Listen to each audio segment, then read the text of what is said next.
This is a HeadGum podcast. Nature is threatened by a lot of different things simultaneously. At the center of the Venn diagram that connects all of those things is animal agriculture. This was director James Cameron explaining to CNN's Fareed Zakaria the environmentalist motivation for his vegan diet. After his 1997 horny boat pick Titanic saw overwhelming box office and award season success, defying skeptics who warned of a boondoggle that would be the cinematic equivalent of the ship itself, Cameron took a lengthy hiatus from narrative film to focus on oceanic exploration via submersible and captaining visually stirring documentaries about the deep. Joining the non-culinary sub-club is in part why the director, who somehow occupies both the roles of auteur and crowd pleaser, was inspired to make his next film a full 12 years after Leonardo DiCaprio painted Kate Winslet like one of his French girls, 2009's Avatar. Again, overcoming expectations that JC was about to fumble up an expensive disaster, the horny blue sci-fi eco-terrorism epic would again see Cameron acquire the global box office crown and multiple Oscar nominations. It would be another 13 years before theatergoers were introduced to Jake Sully and Neytiri's growing family, along with Paya Khan, the noble Tulkun, via the 2022 sequel Avatar: The Way of Water. All told, James Cameron films, including 2025's Avatar: Fire and Ash, occupy 3 of the top 5 and 4 of the top 20 slots for all-time box office. And while a new strain of global fascism driven by late capitalist avarice undoes environmental regulations in favor of scouring the ecosystem like Avatar's villainous Corpo RDA, an increasing number of ordinary citizens have adopted the plant-based diet favored by the father of Varong for health, ethical, and/or environmentalist reasons. So on the menu, an LA vegan juice chain that serves the movers, shakers, and aspiring movers and shakers who abide by what Cameron both practices and preaches. And to our vegan fans worldwide, I see you. This week on Doughboys, Naturewell.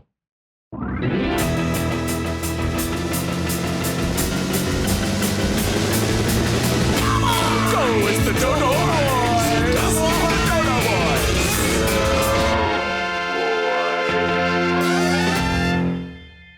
Welcome to Doughboys, the podcast about chain restaurants. I'm Tiger Weiger, along with my co-host, Ring Blames, the Spoon Man, Mike Mitchell. What, Ring Blames? Ring Blames, like on Ving Rhames. Ving Rhames. Ving Rhames. Ving Rhames, Ring Blames. Ving Rhames, the voice of Arby's. I love him. He's great. I like Ving Rhames as well. You ever seen his speech where he gives his Emmy to Jack Lemmon? Oh, no. Oh, shit. no. It's fucking awesome. He won an Emmy? He won an Emmy for the 12 Angry Men TV movie. And he gave he's really good, and he's up there and he's crying. And he's like, "Is Jack Lemmon here?" And he comes up and he gives him his Emmy. He's just like, "Thank you for it was just it's a really cool moment." Man, that's very that genuine. Rules. Loving the deflection whenever the Spoon Man's ring chime goes off. You guys should get Ben Rodgers back to re-rank the MI franchise. The last ranking was 3 Mission Impossibles ago. Cheers from Down Under. Scott, roastedbirdfuck.com. How about that? Wow. Well, you got your wish, Scott. What a waste of a wish. Aim higher. Amelia, did this one come in recently? Yeah, it came in a few That's days wild. ago, so I was like, I'm going to save it for this. What a coincidence. Okay, here's the list of Mission Impossibles. Mission Impossible, Mission Impossible 2, Mission Impossible 3, Mission Impossible Ghost Protocol, Mission Impossible Rogue Nation, Mission Impossible Fallout, Mission Impossible Dead Reckoning Part 1, although it ended up just being retconned as Dead Reckoning, and then Mission Impossible The Final Reckoning, originally Dead Reckoning Part 2. That's their ranking? No, that's an order. That's that was just you just read them in order? Chronological order, yeah. I would say for me, and perhaps we can come to a consensus. We got a fucking question at the beginning of the episode? I don't know. I wasn't ready for this. We did a whole episode ranking. We did a whole episode of this, but now it was there's before 7 and 8 were out. Yeah. I would say, I still like Fallout the best. I would, for me personally, I would Fallout probably... maybe is number 1, but 4 is close for me too. See, here's the thing. I would rank 1 over 4. Ghost Protocol. Oh, I really Ghost like 1 too. I would do, for me, Those are my top 3, by the way. I do 6, 5, 1, 4. 6, 5, 1, 4. And then after that, I do 7, Dead Reckoning. Just going to have an explosive nosebleed. Just 1, 4... The real challenge is how to rank Final Reckoning versus They're pretty 2 and low. 3. They're pretty low for me. Yeah. The Final Reckoning, because what was the one before Final Reckoning? Dead Reckoning. That was the Dead one, the train Reckoning. one. Yeah. The train one had the fucking motorcycle biplane. jump. The biplane was in Final Reckoning. Biplane's in Final Reckoning. It's got two good set pieces, which is the biplane and the submersible. I love the biplane stuff. Yeah, it's cool. I don't think that goes over well with an audience. There's a long history of biplane stunts in movies that are completely real and fantastic, but for some reason they never seem to translate after like the era of the biplane. There's that movie with Robert Redford where he's like he's a biplane like stunt pilot. Never seen it. And it's pretty good. Yeah. But there's a death in the movie that, according to William Golding, who wrote the movie, he was there on the premiere watching the film. And the audience eating out of the palm of his hand. He's like, we did it. We made this movie and it's fucking killing. Everybody loves it. Then a character dies and he realizes he made an enormous mistake. And he feels the whole audience turn on him. And he's like, they all hated the movie. And he's like, and the whole time I'm like, what was I thinking? Why did I kill that character?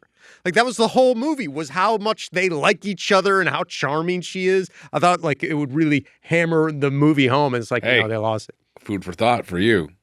What do you mean in terms of killing? Don't kill me off on the podcast. I'm going to kill you off on the podcast. Well, They love you. it's a tough day of news.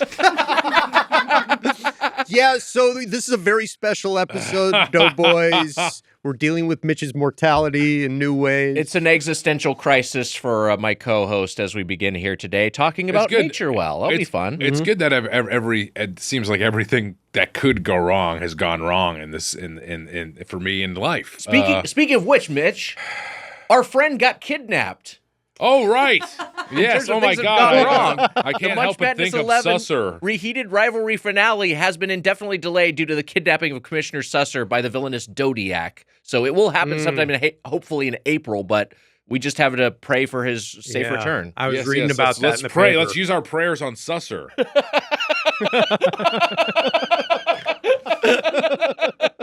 You're going to be fine. Yeah, You're I'll gonna be fine. okay. I'll be okay. We had a lot of concerning information during our order at the health food store. But yeah, Susser is going to be fine. I mean, the FBI these days is really doing a bang-up job. Well, I guess Cash Patel is on Cash the case. Patel's Yeah, on the case. Once he stops partying in Italy. We gotta get. I don't know how to do an impression of Cash Patel besides having my eyes be really big. He does have the big eyes. We'll get Susser back. Other than looking like you're completely over your head. Like steal some other guy's medals to put on, right? Wasn't that some shit he did? Oh right, And yeah. partied with a bunch of 20-year-olds. God bless him. He uses the. I can do my ranking, by the way. Okay, great, please. I can do this. I mean, I think we all have the same top 4, right? 6-4-1. 6-4-1. Okay. Then I'm gonna go. But you after- really like his haircut in 2, right? I do. It is a good haircut. 2 is not. I think 3 is maybe my least favorite. 2 and 3 are the lower end. I think those are the bottom 2, Yeah. although Final Reckoning is, I like it. It's See, that's- kind of messy and bloated. I like Final Reckoning more than I like the first Reckoning. That's interesting. You put 8 yeah. over 7. I put 8 over 7, 100%. It seems like they just threw in a bunch of brand new characters in Final Reckoning. That really threw me off. There was things that didn't work in Final Reckoning because of the setup in whatever the first Reckoning, whatever the fuck Right. it's called. Dead Reckoning. Dead Reckoning. I had to. I started making fun of a guy next to me at Final Reckoning who was doing. He was doing like air. For the theme? Yes, he was doing like air drumming during the movie. And my friend and I were looking over and I'm like, is this guy fucking out of his mind? He's just rocking out. Everybody doesn't know how to act in movie theaters anymore. And This so, is the thing that you and I bond on quite Yes. a bit. so I started doing it too. And then he was like, oh, he got self-conscious because he saw me join in. Well, on he a should. He should jam be session, self-conscious of that. Mitch and I see a lot of movies together, and we have had a couple dust-ups over. The crazy thing to me is the Vista Theater having people using their phones or talking, where I'm just like, this. You come to this theater if you're like a movie nerd, like Yeah. who is coming? We saw like some movie that was like whatever, like 30 or 40 years old, and it was like some guy in their cell, and I was like, why are you coming to this? It this just rep doesn't make any theater fucking owned sense. by Quentin Tarantino that projects things on film. And also, you're seeing like a 40 or 50-year-old movie. Why the fuck are you? What are you doing? You choose to leave to go out? Yes. And like look at Instagram or whatever. We got to tell the story about when I invited you to see. I can't remember what movie it was. It was at the New Beverly, which is a different theater on like a different part of the city. And Mitch said he was gonna come, and then I'm like sitting down in my seat, and he's like. I'm like on my way, and I'm like, all right, whatever. And I leave, and I got like a voice memo from Mitch that he went to the wrong theater.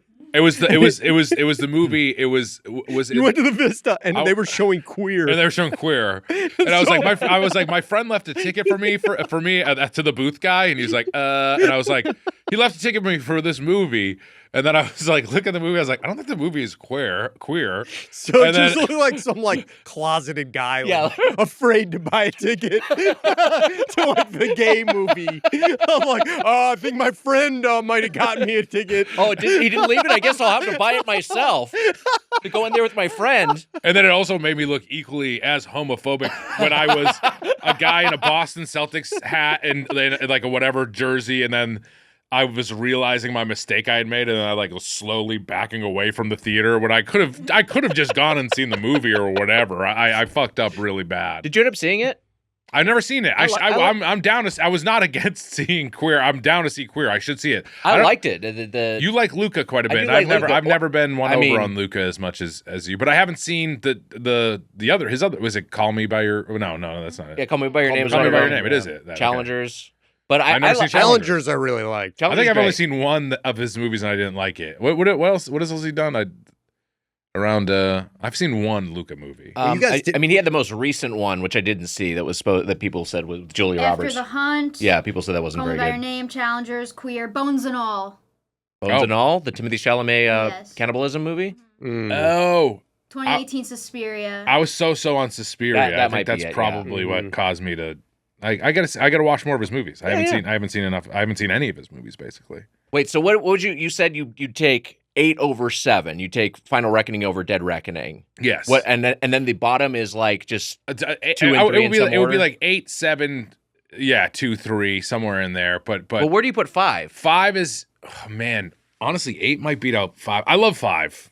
Which one was I'm 5? shocked. 5 is Rogue Nation. 5 is the one where there's the syndicate. It 5 is a little simpler, though. You got to admit that. It is like a simpler, more simple. It's more nothing wrong with simple. Yeah. Nothing wrong with simple. There is nothing wrong with simple there. I just, for me, it's a little bit.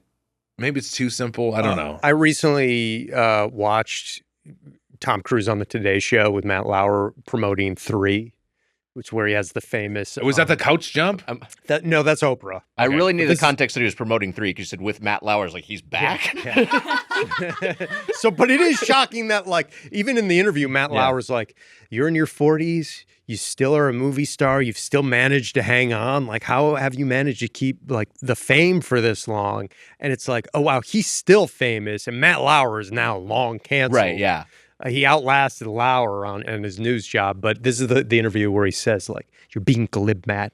Ritalin is a street drug." Oh, God. Oh, wow. Yes. Yeah, kind of starts going off on, that's where this was Brooke Shields' postpartum depression and doing therapy and how he thinks that's evil and stuff. And this is when he was really kind of fucking up a lot, but that got I usually me to like when he's rewatch- yelling at interviewers, but that time that was a rougher one. But he was yelling at Matt Lauer. He at the was, end of the day.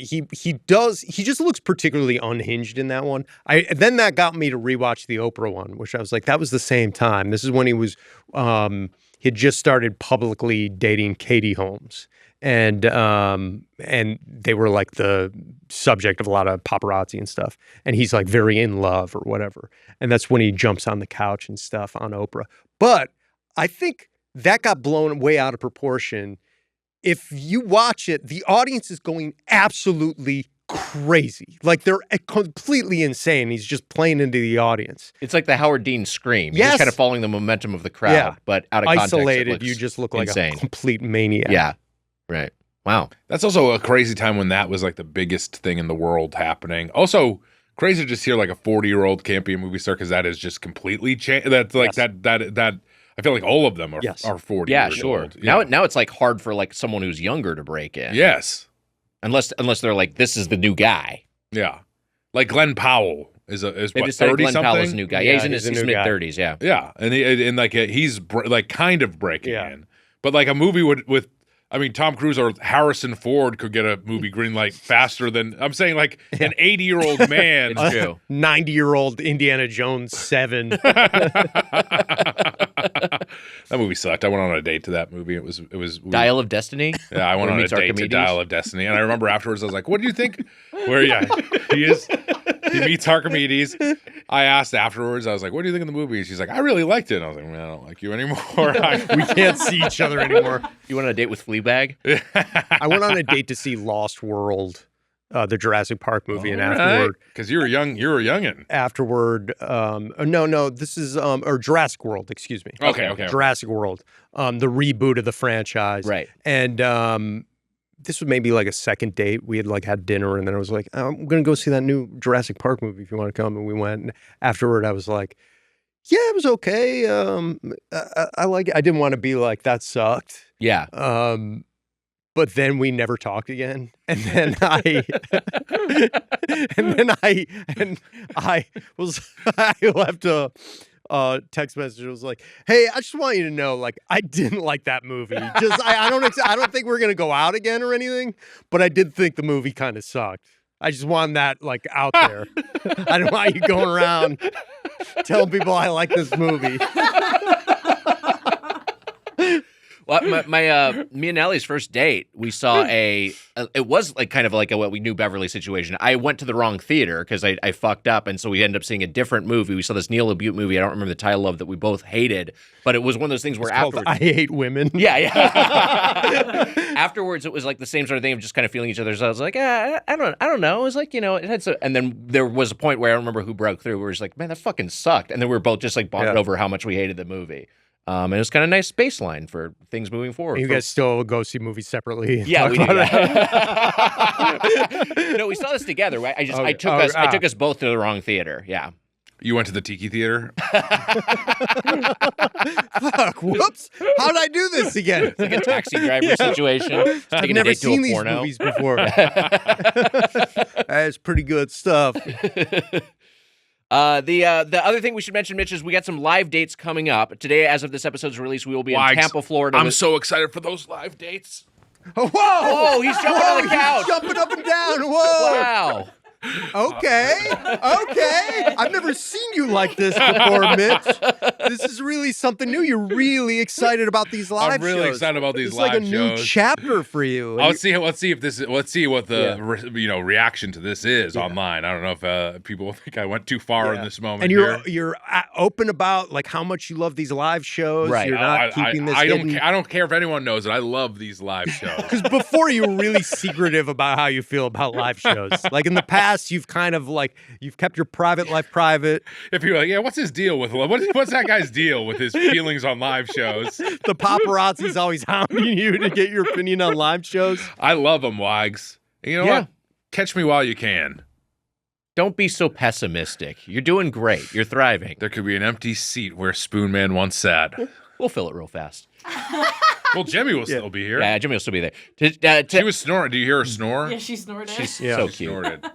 We're going to be in Tampa tonight as of this episode's release on April 2nd with our buddy John Gabris. He's going to be there with us. And then also at the end, fellow action boy, at the end of the month, we will be in Irvine, California on Wednesday, April 29th, and San Jose, California on Thursday, April 30th. Tickets still available for that. It's being billed as Spoon Man and Future Spoon Man. What was like with Gabris? That seems weird way to put it, but I guess yeah. I don't know. Are you guys doing some sci-fi, like he's from the future kind of bit? It's kind of like he's like, it's kind of like an understudy, just sort of like bringing him into the Wags main has like company. really been pushing just that he wants the transition to go smoothly. So we're just whatever Wags wants to do to make it just kind of seamless. Right. At a certain point, you'll just switch chairs during the show, and we'll see if anyone notices. You have a record schedule for the day of my funeral. I saw in the calendar, which is weird of you to put the day of my funeral in the calendar. That's kind of being a little presumptuous. It's a little awkward, but this like Conover's got the studio our normal record day, so we got to record after your wake. Okay, all right, that's fine. I mean, we're I gonna think be you should be bummed. mic'd up for the wake or the eulogy because that could just be an episode. That could be like definitely people would pay for it on the Patreon. Yeah, that's definitely paywall content. Yeah, when you give my eulogy, you can try to get intros when you're up there too. We're giving a eulogy. Reading ad copy. In 1950, a man named Handel founded an ice cream parlor. This eulogy is brought to you by Squarespace. Tickets at birdfuck.com/live. Mitch, I know you got a drop. I might hit him with a drop. Well, I got a concept for today's episode. Doughboys Unplugged. Mitch, hit us with the drop. All right, here's a drop. Something in the drain. This is. Oh. There is actually a good something in the drain. Wow. Oh. Hey, Sus, this is actually feeling pretty good. This is pretty good. Wow. Susser, sad hearing Susser's voice. Yeah, it's really prayers good. to Yeah. Susser. Remember, it's funny because I told you. Can I say this without? There was a guy I went to college with, and he's a nice guy, so I feel bad. But like, he was always a very confident guy, and he was a very confident guy. I think you know the yeah, story. I know the story. And I think about it a lot. and he was always like, "Oh, you guys are like doing UCB stuff." He was like always belittling, and we were like, "Yeah, we do stuff there. We have a sketch group." And then he eventually was like, he acted like he was too good to it, and then he came and did a Not Too Shabby one. He had the day. attitude of like, if these fucking dorks can do it, wait Yes. till I crush it. So Not Too Shabby is like an open mic for sketch and characters. That was a midnight show on Fridays at the UCB Theater. Yeah, and so he put a sketch up, and I went and watched it, and it was this thing where he sang a song, and it was Mr. Sits on Uncomfortable Things, and then he sat down on a cone, an orange cone, and he went, "Youch!" and it died. No.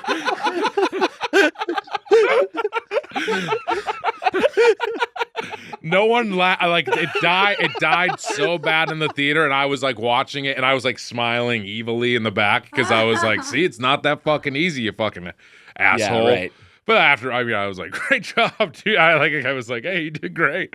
But when we did the Unplugged episode, when Amelia pimped me, the term it's maybe an old term. Amelia sure. pimped me into doing she's snorting again. These days we say encouraged you to try sex work, which is a noble profession. Prompted into sex work. When Amelia prompted me into sex work on that episode, where I had to sing it. I just did the Unplugged drop. Oh, yes. We put that up on our Instagram, and Rogers texted me and gave us and said, "Hey, your own Mr. Sits on Uncomfortable Things." I was like, I can see where And I was Mr. Sits on Uncomfortable Things influenced this one. It's a great story, Mitch. And I was truly embarrassed. I was like, "Fuck, yeah, it's embarrassing." It was embarrassing. It is. Look, admittedly, it's a great story, Mitch. It is pretty passive aggressive for you to bring up my old character bit in this way. But you know what? Since it's back, Mr. Sits on Uncomfortable Things. Sits on Uncomfortable Things. It's got legs, man. Yeah, It's I good. unironically think that's funny. It's behind you. Ouch!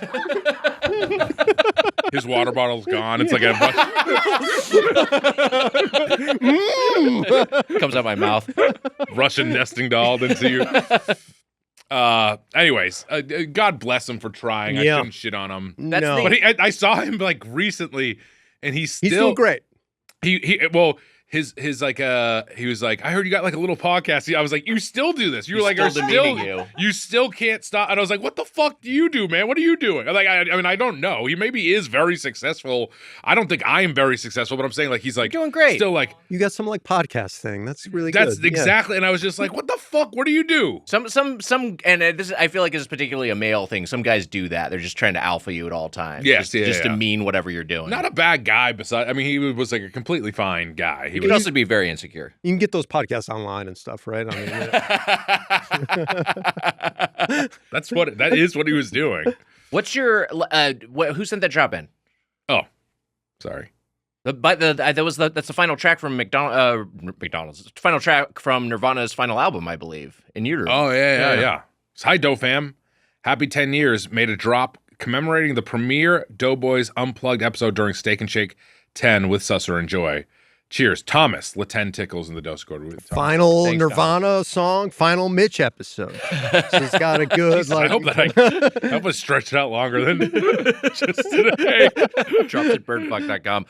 Very, very excited to formally introduce our guest from Action Boys, Star Trek Lower Decks, and Kevin, which is streaming on Prime on April 20th. Ben Rodgers is here. Hi, Ben. Hey, so glad to be back course. with you guys. A real neighborhood episode today. It is. Really is. It really is. I A live good thing. in- I mean, this this is my neighbor- stomping grounds, and we went across the street basically. Yeah. I was saying, actually, the place we went to is a stalwart of the it's the community a big here. part of the neighborhood. There are Because so everything many, else is kind of has Come and gone. come and gone. It's- including a similar concept. There's an acai place that just opened up that replaced the oakberry. It kind of just went in there like a hermit crab and it's just the exact same concept. But there's a bunch of juice places in the area, and it feels like Naturewell is the one constant. Yeah, they're the captain of the neighborhood. Right. Yes, and I mean, like Shake Shack has come and gone here. We were talking about like this whole row of like businesses that have like That have kind of left under, and a lot of them are really bitter about it because they were like, yeah, they jacked my rent up. I'm moving. What do you need? You want a bowl or something?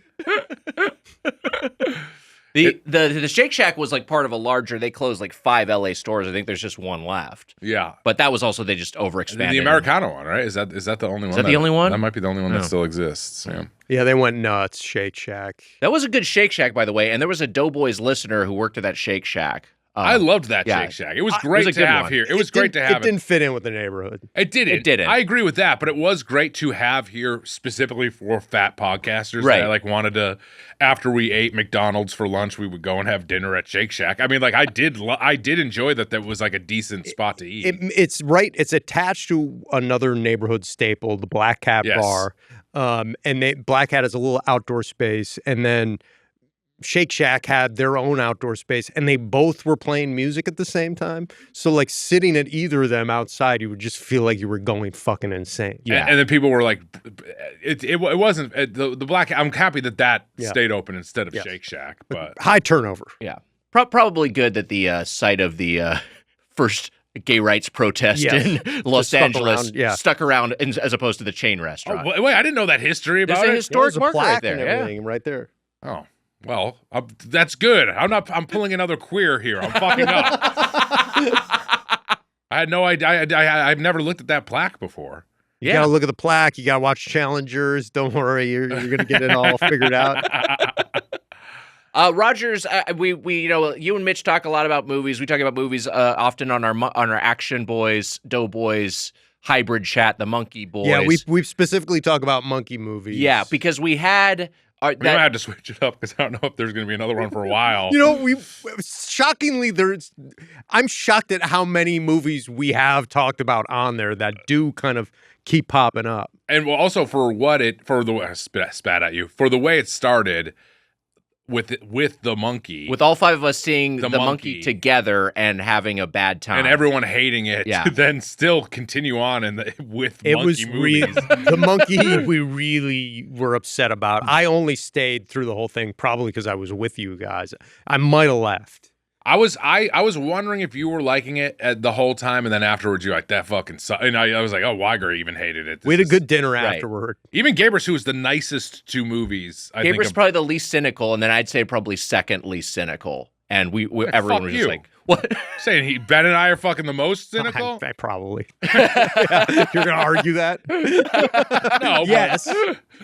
But if you nail Gabrus down and ask him for an actual number rating, he will surprisingly give you an accurate rating. Wow. That I agree with almost every time. That's the shocking, twisted secret to him. So being you like, give- it's you- pretty good. And it's like, okay, out of 5 stars. He's like, 1. And they're like, so that's not pretty good. He's happy and stoned and enjoying Yes. himself. I mean, that's the way to do it. We all saw Primate, which was, I don't necessarily think a great movie. I liked Primate better than the rest of the Monkey Boys. I didn't hate it. Mm-hmm. I think having a guy in a suit helps the movie Yes. significantly.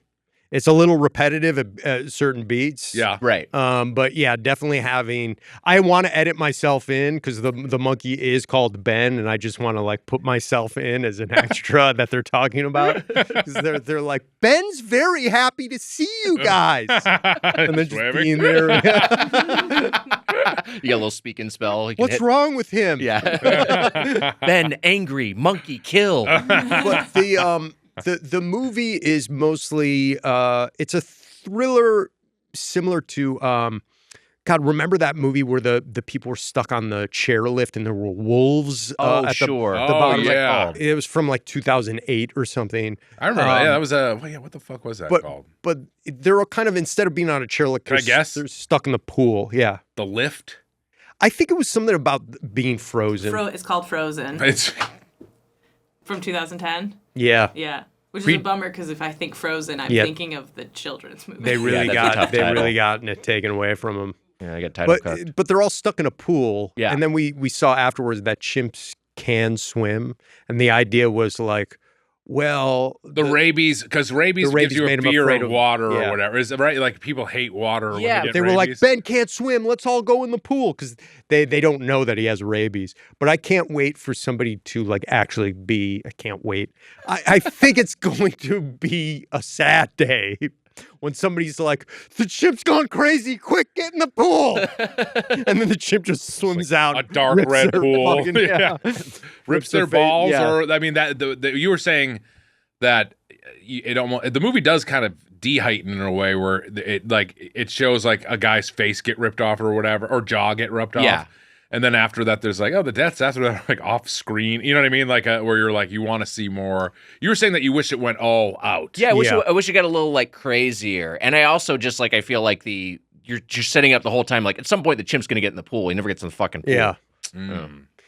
So But it didn't the movie didn't bother it wasn't me. terrible. Yeah. Like I think it was like a fun B movie. And I think as a result of that coming out, the New Beverly did a double feature of Monkey Shines and Primate, or Link, rather. Yeah, which I was going to. Me and Gabrus were going to go to, and then we ended up getting back from our tour in Chicago that Me morning. as well. Yeah. Yes, I think everybody Oh, was really on tired, board. yeah. And I did buy a ticket, and then I had the humiliating thing where I was like, I guess I'm just gonna go.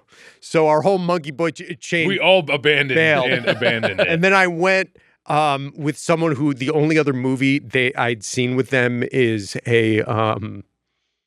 a movie on Prime called The Watchers about an evil dog. So now I'm like, we watched a movie about an experimental dog and a monster that like goes on a killing spree, and then this movie Link where like a chimp kills a bunch of people, and they don't have a chimp, they have a chimpanzee, they have a orangutan dyed to look like a chimp. Wow. And then I had to watch a movie for Action Boys called Man's Best Friend about a killer dog. And they were like, do you watch any non-animals killing people movies? I was like, yeah, I do other stuff. It was also that screening infamous for the guy who was yelling stuff out in the. No, that happened at the Sappies New were there? Beverly a week earlier. Oh, it was a week like earlier. a guy like had his phone out and they kicked him out, and then he bugged out and like wouldn't leave, and they had to call the police. And you can watch the video online. He's your classic kind of like weirdo, and he's doing this, which I found quite interesting. Oh Jesus! As like the Christ. police are like, "Can you please leave, sir?" And he's like, "Will I get my property back?" Just stroking his beard Yes. the whole time. They threw my property. They're like, "We'll get your property back, sir. Can we please leave?" And everybody's like, "Get the fuck out of here!" That's like it's the New Beverly, and you're seeing a weird like, what the fuck are you doing? Yes. And you went to that screening with the Baptist guy, so it was there was two screenings in a row that were cheering him up. The right now it's the best place to go to see a movie because of that incident. Where now people are like, I guess it really is. You're going to get the police called on you. Right. Because was he looking at his phone, or was he was like, I was just checking the time on my phone. I wasn't doing anything. I think it's perfectly fine to do that. And everybody's like, you just can't take your phone out. I actually do think that people that just talk or like openly look at their phone in a crowded theater are like psychopaths. I think it is close to psycho behavior. Well, I remember reading this article. It was a Canadian study they did on people who modify their cars to make more noise, like people who like either have like loud sound systems or like take off the muffler and have like a super loud engine. And their theory was, their hypothesis was like, well, these people are all narcissists. They all have narcissistic personality disorder. Yes. And then when they actually psychologically profiled them, they found like, oh no, that's not what's going on. These They're doing a favor. They're trying to make us all hornier. They're trying to make us all horny. And so they're like kind of like, a Pied Piper, but for like horniness. It's a community service. No, they're actually sadists. And they know that it's not that they're narcissists and are oblivious to how other people feel. They are sadists and know what they're doing is hurting other people, and they're getting joy out of it.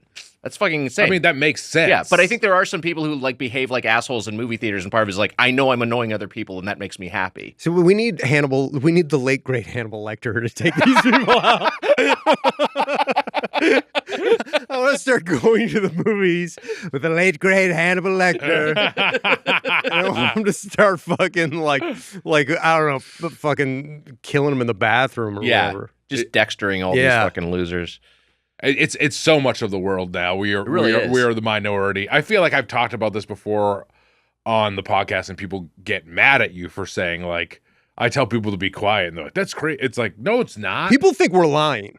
Yeah. Oh, people sure, think we're lying about the extent we'll go to like ask people to be quiet and stuff, and it's like, no, this does have, because some of the craziest ones I've been to. I'm so glad Gabers is there with me just to verify that like somebody did have a bag of change, like at the movie, like that somebody did have like the noisiest shit possible. He's not asking anyone to do it. The Gabers will. No, he'll go on a vacation with him. I was at Fire and Ash, and it was one of those things where it's just like a guy just had his phone out during the trailers and then kept it out during the as the movie started. And I was like, okay, I'm gonna have to say. I was not gonna say anything because maybe he's just looking at the trailer. I have to say something now, but then another guy sitting next to him said something, so I was like, all right, well, I didn't even have to worry about the confrontation. And then once he said it, the guy got scared and put it away. So it's like, hey, there we go. All's well that ends well. Yeah, you could have scared him for life. I feel like you never would have. I like scaring teens. I've scared some teens a few times. What a surprise. At that summer camp that your mom works at. Scared them out of committing sins like having sex and things like that. Come on, it's just a hand job. Nobody's around. I show up in a gas mask. Ben, you are from Buffalo, which we talked about last time. How are you feeling about your Buffalo Bills? Well, the big talk right now is the Buffalo Sabres. Oh, interesting. Okay.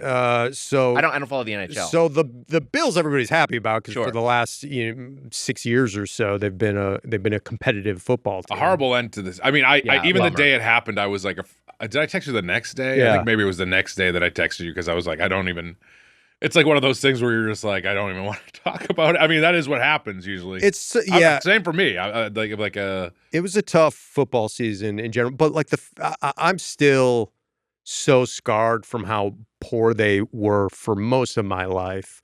And then losing all those Super Bowls, obviously, that like any kind of being in the mix. I remember maybe 3 or 4 years ago, they released the TV listings and like a lot of people picked the Bills to win the Super Bowl and they had a lot of nationally televised games. And Sean Clements was like, are you worried about all this hype? And I was like, no, I'm happy I can watch the games. Yeah. They're actually deemed interesting enough to watch.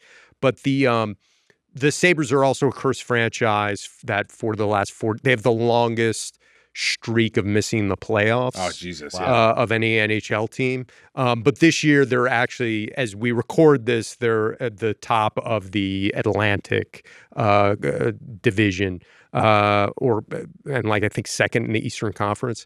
So people are really excited about that. And it's gotten me really into hockey. There you go.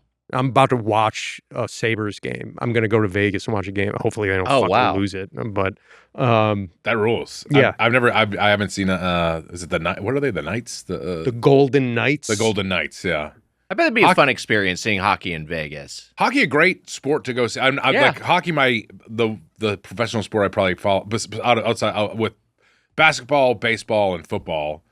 Baseball now third on my list. Hockey is fourth. I watch hockey like the least.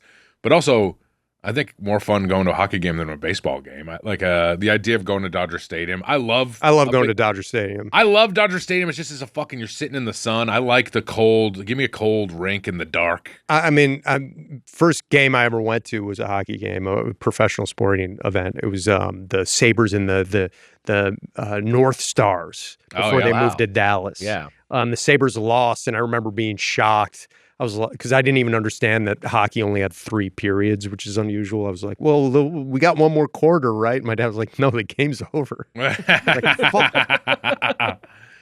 remember I was at games that Larry Bird played in, and it makes me sad that I was just like, Kyle, hot dog, and not giving a shit about when I was like, man, Larry Bird was playing and you just weren't paying attention to any of it. You know what I mean? This was my first ever game and my dad took me. It was like, you'd never forget that, where it's like, yeah, I was probably more interested in the cotton candy and Sabretooth, the mascot. Yes, right. Yeah. But my dad thought somebody was in our seats. So he's like pissed off and he's like, hey, I think you're in our seats. And maybe being a little too aggressive about it. And then they turned around and they were like handicapped or not they were in some like a special access section. Yes, and they didn't know how to respond to him, and then also the usher comes down, and my dad was wrong. And they were in the right seats, and it couldn't have looked worse for it. And luckily, I think he was okay, we got to go down here, and couldn't have been fucking the worst possible. Where somebody turns around and they look with the innocence of a child at this fucking big hulking guy telling him to move. Great experience, but yes, everybody's very excited about the Sabres there. You're going to Sabres game in Vegas. What are you someone who grabs a bite to eat at a ballpark? Don't make the same mistake your dad did at the game, by the way. You know what? I'll try. It depends. I'm kind of more interested in what they have rather than getting. I got to be pretty hungry to get something, but I'll see what the options are. I feel like you're not someone who indulges in trashy food all that often. So you seem it also seems like Vegas is a nightmare for you. If I had to guess. I don't like Vegas. Yeah. But usually, if you can do it the Wags way, which is Wags the Vegas Wagger way is pretty good. Yeah, you just go. Go to good restaurants. You enjoy the pool if you're a pool person, and then try if you're gonna gamble, give yourself a hard limit. But I also just do things like self-care, okay, I'll get a mani-pedi, I'll get a haircut. He gets a haircut. Oh, in Vegas. wow. Yeah. Your barber's in Vegas? I do. I remember listening to an early in the era of podcasting. It was like a Radio Lab or something where they were like, if you have any depression issues whatsoever, you should stay out of Vegas with every fiber of your being of you're going to blow your fucking head off. And it did scare me. I was like, oh yeah, I do kind of always feel bad there. You guys will never see. This is the last episode with me or Mitch where I go, the Sabres lose. I'm fucking real pissed off about it. We already mentioned Gabrus, but I have been in Vegas with Gabrus, and Gabrus is like a pig in shit. Yes. So yes. That's fun vibes too. He and I it was Gabrus and I and Joe Spellman at a craps table. And I was playing with them, and it was I think this was Sean Clement's bachelor party. So there like he wanted to go there because of the summer league, and because he's a huge NBA fan. So we went there for summer league stuff, and we were all going to a game, and so we were at the craps. I wanted to check out a pool, and Joe and Gabers came with me, and they had a little craps table like off to the side of the pool, and they wanted to play a couple rounds. So we get a couple rolls in there, and they start winning, and I'm like, guys, I think we got to go, and they're like, no, we're not going, we're winning. And so then I left, I went to the game, and they showed up like fucking wasted. They're like, we won! And they like had just been there all day, like crushing. And like, it's like the most Gabers has ever won in Vegas was at that time. And he and this, and they're both like, they were both saying stuff like they're both like from the tri-state area, and they both have like accents or whatever, and like both like overweight dudes like at the crab stadium that just started going like Giambi, like shit like that. Yankees. I told Gaberson that I saw his like white trash initiate when we took him to what was the place at the Foxwoods. Like after the show, I just like right? the look in his eyes changed. Where I was like, he looks dead behind his eyes. He just like went to a blackjack table and he was thrilled. He having a blast. Switches into a different person that is still equally as sharp and like brutal. Where like we were winning a lot at this table that I went to with, and then they changed dealers. And he's like, yeah, see you. Go stare at a wall or wherever you're gonna go. He's not surprised. He's using his powers for evil. Yes. You can see the trajectory of he like just became a gambling guy. And he wasn't wrong where it's like then they did send the cooler over and the guy did stare at the fucking wall and just like waited. When did we went to Vegas a couple times together. Yes, one of those. I think you got you went to Mandalay Bay and just stayed in the room where the shooter was. He was just in there all day. We've been a couple times. I mean, like with the time I remember is the time we went for Paul Rust's bachelor party, another sort of Vegas-y thing, and I got motion sickness on the party bus. So the party bus on the way to Vegas, Weiger got motion sickness on. Like it was kind immediately. Of the perfect. It was, and the bus broke down, and cops had to drive us the rest of the way. It was very strange. My friend Chris Kula got married in Vegas, and he had a party bus that like took us like after the ceremony. It was really fun. A bus pulled up, and we all got in. And we were going to like Old Vegas to go to a couple casinos, and they had a Elvis impersonator singing songs, and he had a Discman. Like they were definitely outdated. I mean, he got married a while ago, but it's still everybody had like iPods and stuff, right. And it was skipping every time they. So he's like, "Was meant say." And like it got completely fucked up, so he had to kind of bail, and then he was just vamping, and it was like the fall, and he was like, it was like November. He's like, "So how's everybody's Halloween? You ever been to Vegas for Halloween?" And afterward, Kula tipped him and was like, "Here, thanks so much. This is for an iPad, or an iPod." You mentioned Clem Dog and NBA Summer League, which is what someone walked by. No, I was just gonna say you had a Vegas wedding. We did it. Natalie and I eloped. We got married in Vegas. Yeah, it was that was just the two of us. But no Elvis or anybody. He was dressed as Elvis. No, we had like a guy. We had like a radio guy. It was one of those things where he was just kind of... Anthony Cumia? I miss... It was Bubba the Love Sponge. Bubba was like, "I'll marry you, but you have to fuck my wife first." I was like, "All right, fine." Deal. Prima nocta. It was a... You hear what he just said? I know, right? How about that? It's a term that's in the zeitgeist. We said it recently on an episode and everyone thought it was weird for saying it. It's a real thing. Yeah, it's real. Yeah, come on. You've never seen Braveheart? Yeah, it's a Braveheart thing. The Dodiac brought it up as a rule for us during the. This is as embarrassing as my freestyle spoon opening, but the Dodiac made a rule so that we. Right. I have to eat Wag's food first. Yes, I have to eat his food first Okay. for the tournament only, but the tournament's on hiatus. On hiatus. Yeah. I was in. So yeah, we got married, and there was like the guy who married us was like just at the little chapel in the west, And he was like, I'm just gonna go ahead and I'm gonna start the ceremony. And then as soon as he started the ceremony, it was like, we are gathered here today. He just turned into fucking radio man and did this like trained radio voice. Like, yeah. Oh, welcome to the wedding, folks. And it was literally just me and Natalie and this guy in this place. He's like saying this to nobody, but whatever. The muscle memory paid for, yeah. God bless him.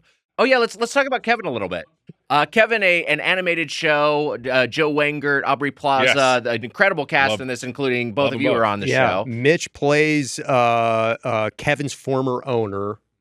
Kevin's a cat, and Jason Schwartzman plays Kevin. Jason Schwartzman plays Kevin. It's got a great cast. We are kind of in it, like a little bit, but we're kind of in a little. I mean, it is that funny thing where it's like me and Rogers, and then like Whoopi Goldberg and John Waters. Right. I was in the waiting room and it was just me and because I had to zoom in for one. It was just me and John Waters. I was like, "Hey, John." He's like, "Hello." And I was like, I shouldn't be in here with this guy. Yeah, I'm happy to have a line here or there. I'm a old dog. That's a dream. Yeah. You play an ant and something? Yeah, there's an episode where Mitch and I play little ants, and there's like a leader ant and a beta ant, and I don't remember who's playing what, but it was a lot of fun. Yeah, because I never do this sort of thing. My guess is I am the beta ant is my guess, but it might be. Yeah, I don't know.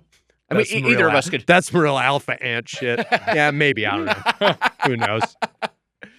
You know what's funny? Kevin was a COVID when I first did the pilot presentation or whatever. It was during COVID. It was the same place I just recorded ADR for Tomorrow War. Wow! So everything takes that long. Yeah, and then like it was a couple months later or whatever. This is a specifically crazy amount of limbo of like how long the process of this actually took. So it's exciting to finally air. And it looks good and is funny. Yeah. It's such a funny thing. You're like, why does it take so long to get something? The show is great from what I've seen of it. Everything takes too long. It's fucked up.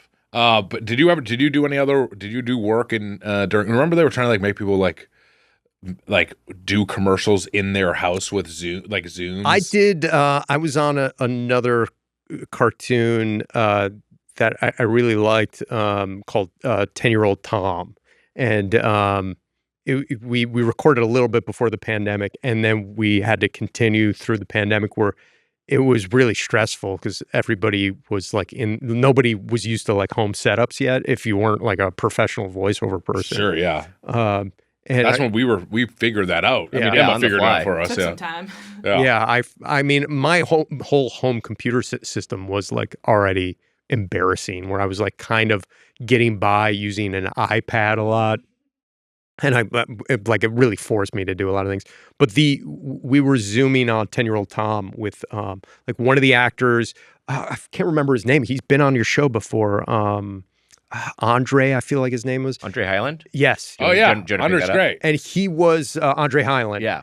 He was, I think, in New Zealand, and so like he was in New Zealand. I was in like a towel-filled back room of my house, and then all the other actors were everybody, and the show creator was like, "Is there a lag or something?" And one of the engineers was like, "He's halfway around the world, man." We did. That was my one kind of COVID experience, and then I did that. I did a day on that movie Emily the Criminal, where I'm in that movie for about 30 seconds, and that was fun because I was happy to still get some job where the like you had to get tested, and I was like, oh, this will be a specific memory of this time that hopefully we will never have to live through again. Right. Of like you had to go somewhere to get tested like the day early, or like show up. They had to test you, then you had to go wait to like a holding area for 4 hours, and then just so I could pretend to do coke in a bathroom and get edited out of the movie. That was I did my only commercial ever, a Progressive commercial, and it was me and this guy Neil Barton, Neil is like 60, and he doesn't look it. He looks much younger, but he's a great guy. And he's like, I live at home with my mom, and she's 100 years old. And I was like, Jesus. I was like, we should. And it was one of those things early on in pandemic where they were just like, all right, we just took your temperature with a gun, and you don't have a temperature. That's like all they were doing. And then you were just like in like the house that they use for so many commercials, and it was like a packed space. And me and Neil like didn't have like, they were like, remove your face mask. We're gonna see how you look, and it's just like, this is fucking insane. I mean, it obviously things changed after that, and This is where you played NFL line judges, was it? Yeah. Or the guys who hold the chains. I'm not sure what that position is called. yeah, linesman. Linesman, okay, Oh you- wait, is that I think it's yard a line marker? ju- Yard Yard markers? marker. Yeah, That's- yard yeah, markers. yeah, So yeah. and then you had and like it was like Mark and Marcus, right? Something like that. Yeah, Mark and Marcus. Okay, got it. Yeah. Mark and Marcus. Yeah, I'll never forget Mark and Marcus.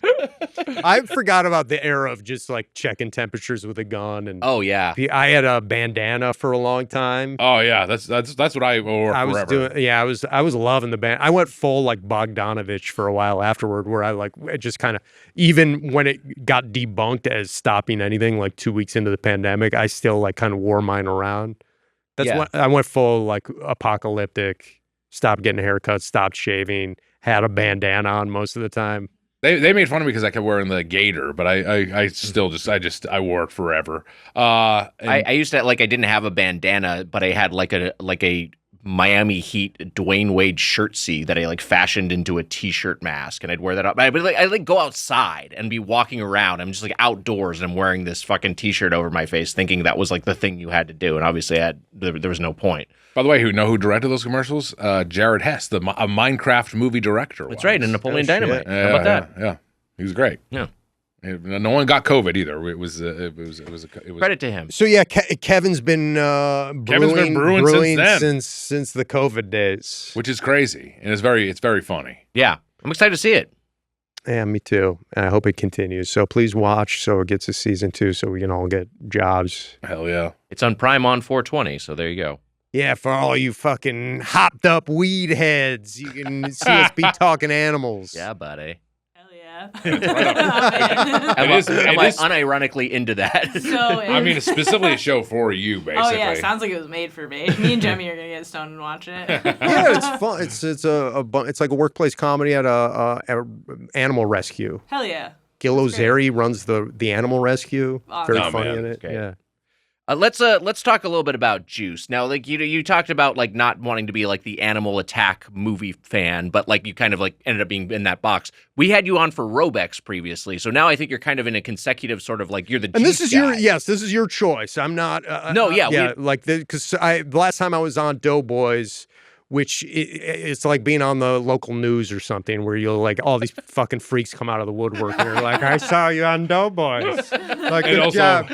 as funny as being on the local news. Same difference. But people are like, what the fuck? You're supposed to do something that kills them. I'm like, what?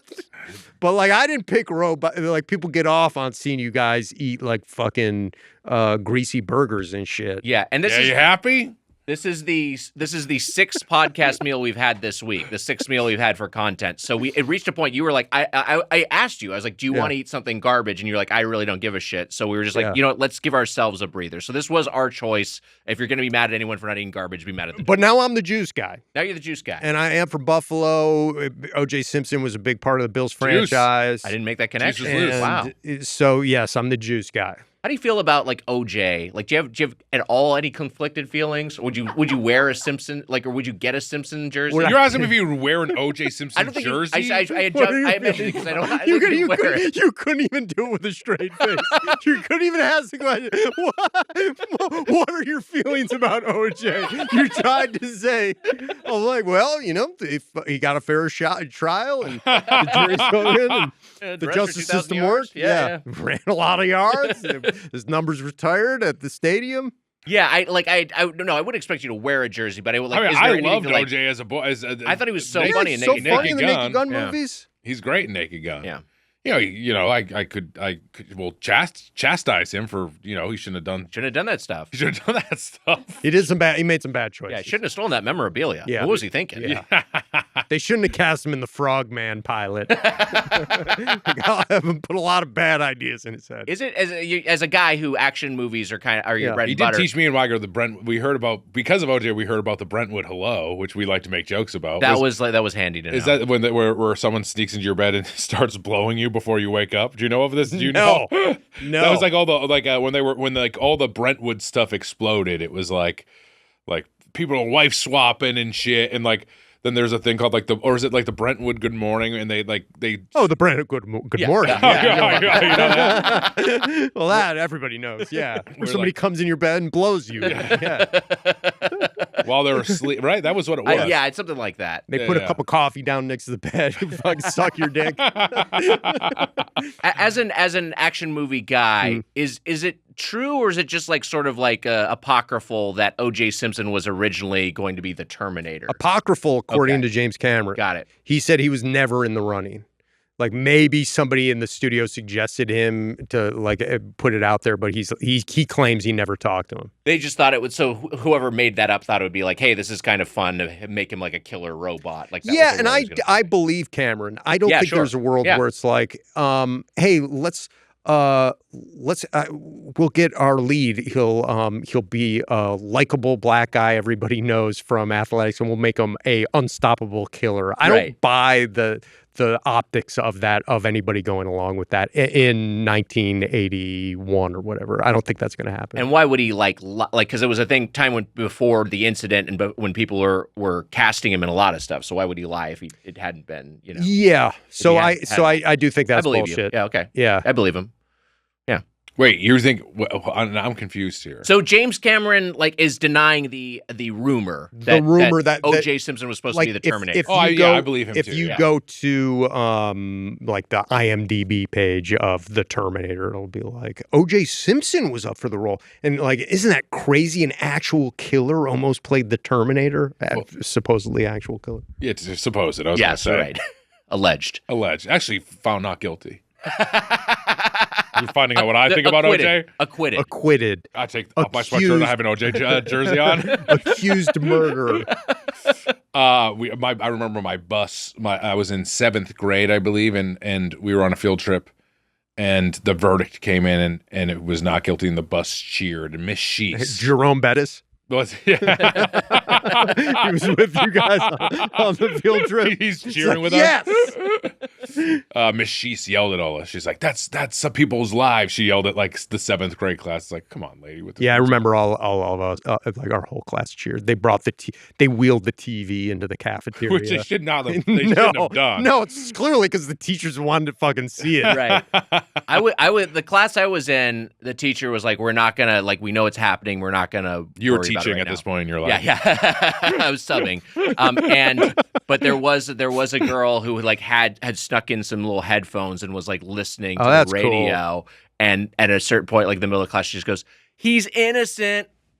Oh wow! Start stirring the pot. That's like Mitch at the live show. Oh shit! God, that guy's so pumped for these live I was shows going to coming try up. to do it again, and I think that there's He possibly gets doctor orders. Do Whatever you do on the recording, Mitch, don't do the Cabbage Patch or fucking mix the pot. Does that have a name? What is that thing? yeah, it's either. I think it is either. I think it maybe is a Cabbage Patch. Maybe that's it. By the way, I looked it up. A Brentwood hello is a phrase from Faye Resnick's 1994 tell-all book about Nicole Brown Simpson, implying a scandalous or intimate greeting among the affluent societal circle in Brentwood, Los Angeles. And then there was a YouTube video where it came over. So it is just that you... And there's a YouPorn video that fully gets into it.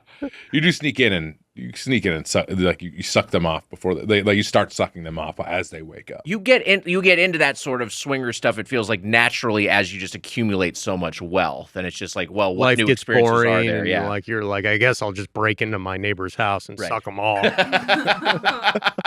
Money can buy me everything else except that.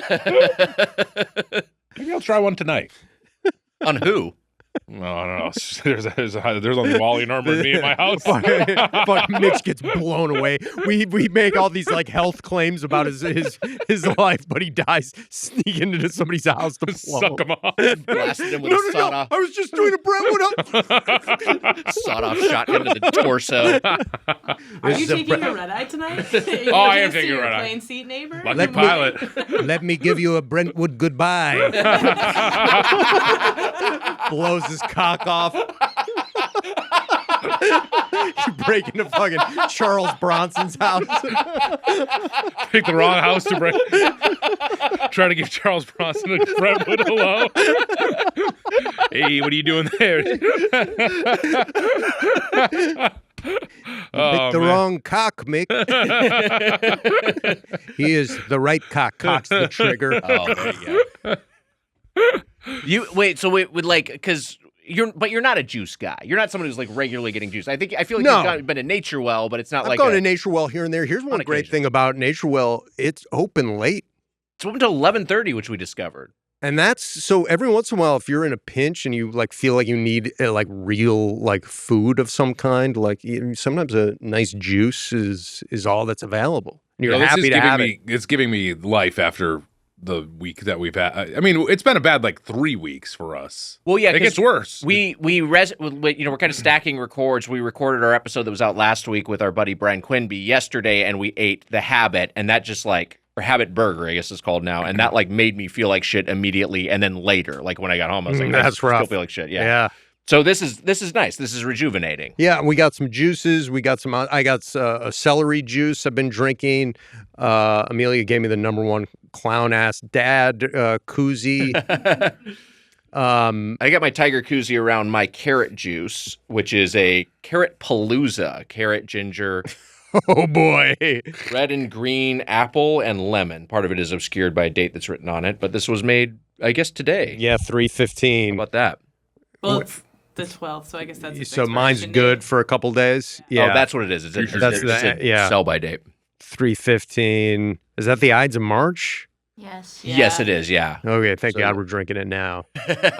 Celery juice, of course, has some lore on our podcast because Sylvester Stallone loves celery juice enough where he had some shady character on, like I think on his Instagram page, and he was like, "So you've been telling me people have been drinking celery juice." He basically does an infomercial for celery juice where he's like making wild claims about how it can heal everything, and he's got like an actual con man of the sort that like seems like it would be on an episode of The Simpsons where he like really looks like he just knocked on Stallone's door and like danced and grooved enough where he's like, "Yeah, making some good points." This guy's like, "My source at the originator says that if you have celery juice every day," he thinks it will like heal, like you'll be able to see if you're blind and stuff. Like, and it's wow. So we all got into celery juice for a while. It worked on us basically. And did you feel healthier drinking celery juice? Or no, not? I think Gabriel still drinks it. He starts his morning with. He actually requested it for us when we were on tour. Remember? Yeah, he wanted celery juice. He wanted celery juice. Yeah, he does it in the morning. He requested celery juice and then something that was not good for you. There was like a celery juice and then something, and then another thing that was not great. It was like liquid maple syrup. Yes, it was. It was a combo. Yeah, it was Aunt Jemima brand maple syrup. He asked for some powdered cocaine. All right, dude. Fuck. Take it easy. You want it powdered? We'll see what I can do. We only got the fucking brick. So much of what I felt like what he put on the shopping. We actually might be able to find it. There may, but so much of what he put on the shopping list was about him shitting. It was just basically a thing to like get him to shit. I'll defend him there because I think that I'm not going against him. No, I'm just saying, like, I think prioritize. I think of when I started thinking of my life more as Maslow's hierarchy of needs, and I was like, you know what? I feel better when I have a good bowel movement, and like, I will adjust my schedule and the kinds of food I eat to like ensure that sort of thing happens in a timely fashion. To ensure I'm not just like left in the lurch and like. Thankfully, rarely in the middle of a Doughboys record, I'm like, oh shit, I have to run out of here to like fucking shit because I'm gonna shit my pants, and so like rarely, yeah. I mean, yeah. I'm not gonna say. I mean, never. you want to get that up to never. Yeah, you want to get ideally. That's the dream. The dream is to get that up to never. The fact that it is rarely is a little alarming. Yeah, I got it, and you know what? It wasn't anything that unhealthy. It was celery juice, cold brew, alt milk. and then N.A. Bevs. Yeah, I mean, I could have told, like, yeah, Gabrus and I are now like family common law, like a couple at this point where like, and we've done enough like recordings out where I'm like, yeah, I don't think it's to initiate like bowel movements as just part of his routine. Well, Yeah. you guys had a what's it called? A retreat. Yeah, we'll try to basically. like go like rent an Airbnb and then try to like record as many episodes as possible. I can't think of anything you would like less than that. I feel like for us to do a Doughboys retreat. See, I think I could see him getting I could into into it, like yeah. banking episodes and like the scheduling involved. No, from a logistical standpoint, that would be great. Emma would be into that too because we'd be like, oh, we go I to love it. go to a little getaway and get like 12 episodes in 5 I feel like days. the mental taxing like part of it wouldn't feel that bad if you're like, okay, for the next 5 days, this is all we're doing. Right. It wouldn't feel I'm into that. too bad. Doughboys retreat. Let's make it That's happen. fun. It's do it. you guys will get into it. Make it local. We'll drive up. Hell yeah. I We'll love go to it. like Ohio or something. I'll swing That'd by, be fun. not to record, just to like watch a movie after man. when you guys are coming down.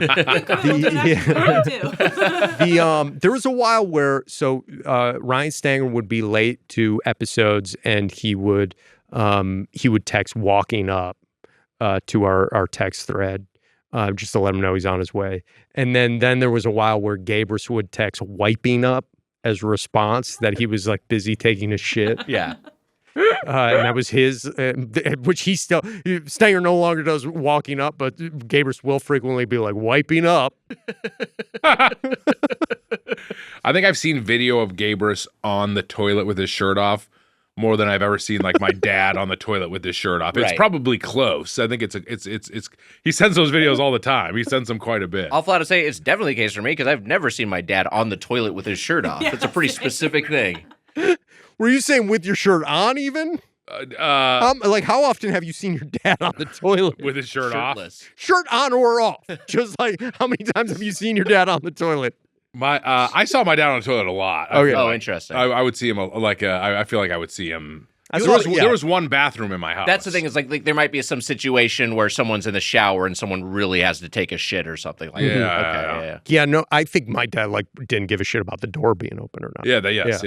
But we- still, we- I don't we- think I saw him taking a shit that often. We probably got to cut this. And also, I maybe have just told it before, but my friend, one of the Tufos, came over the house and came up the stairs, and my mom was naked on the toilet, just petting my cat, Buster. Maybe we can keep that in. It's insane.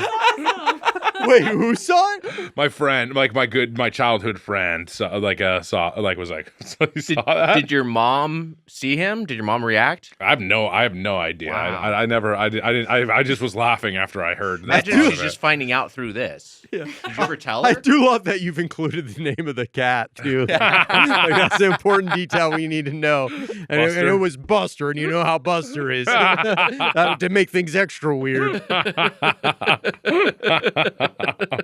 Yeah, we were very much in a household of this might be too much information. I think you've talked about it on Action Boy, but I saw my dad naked quite a bit, and I know that your father was well endowed. You know, I brought that up one time on the show, and it's kind of taken on a life of its own. Stanger and Gabrus love to bring it up.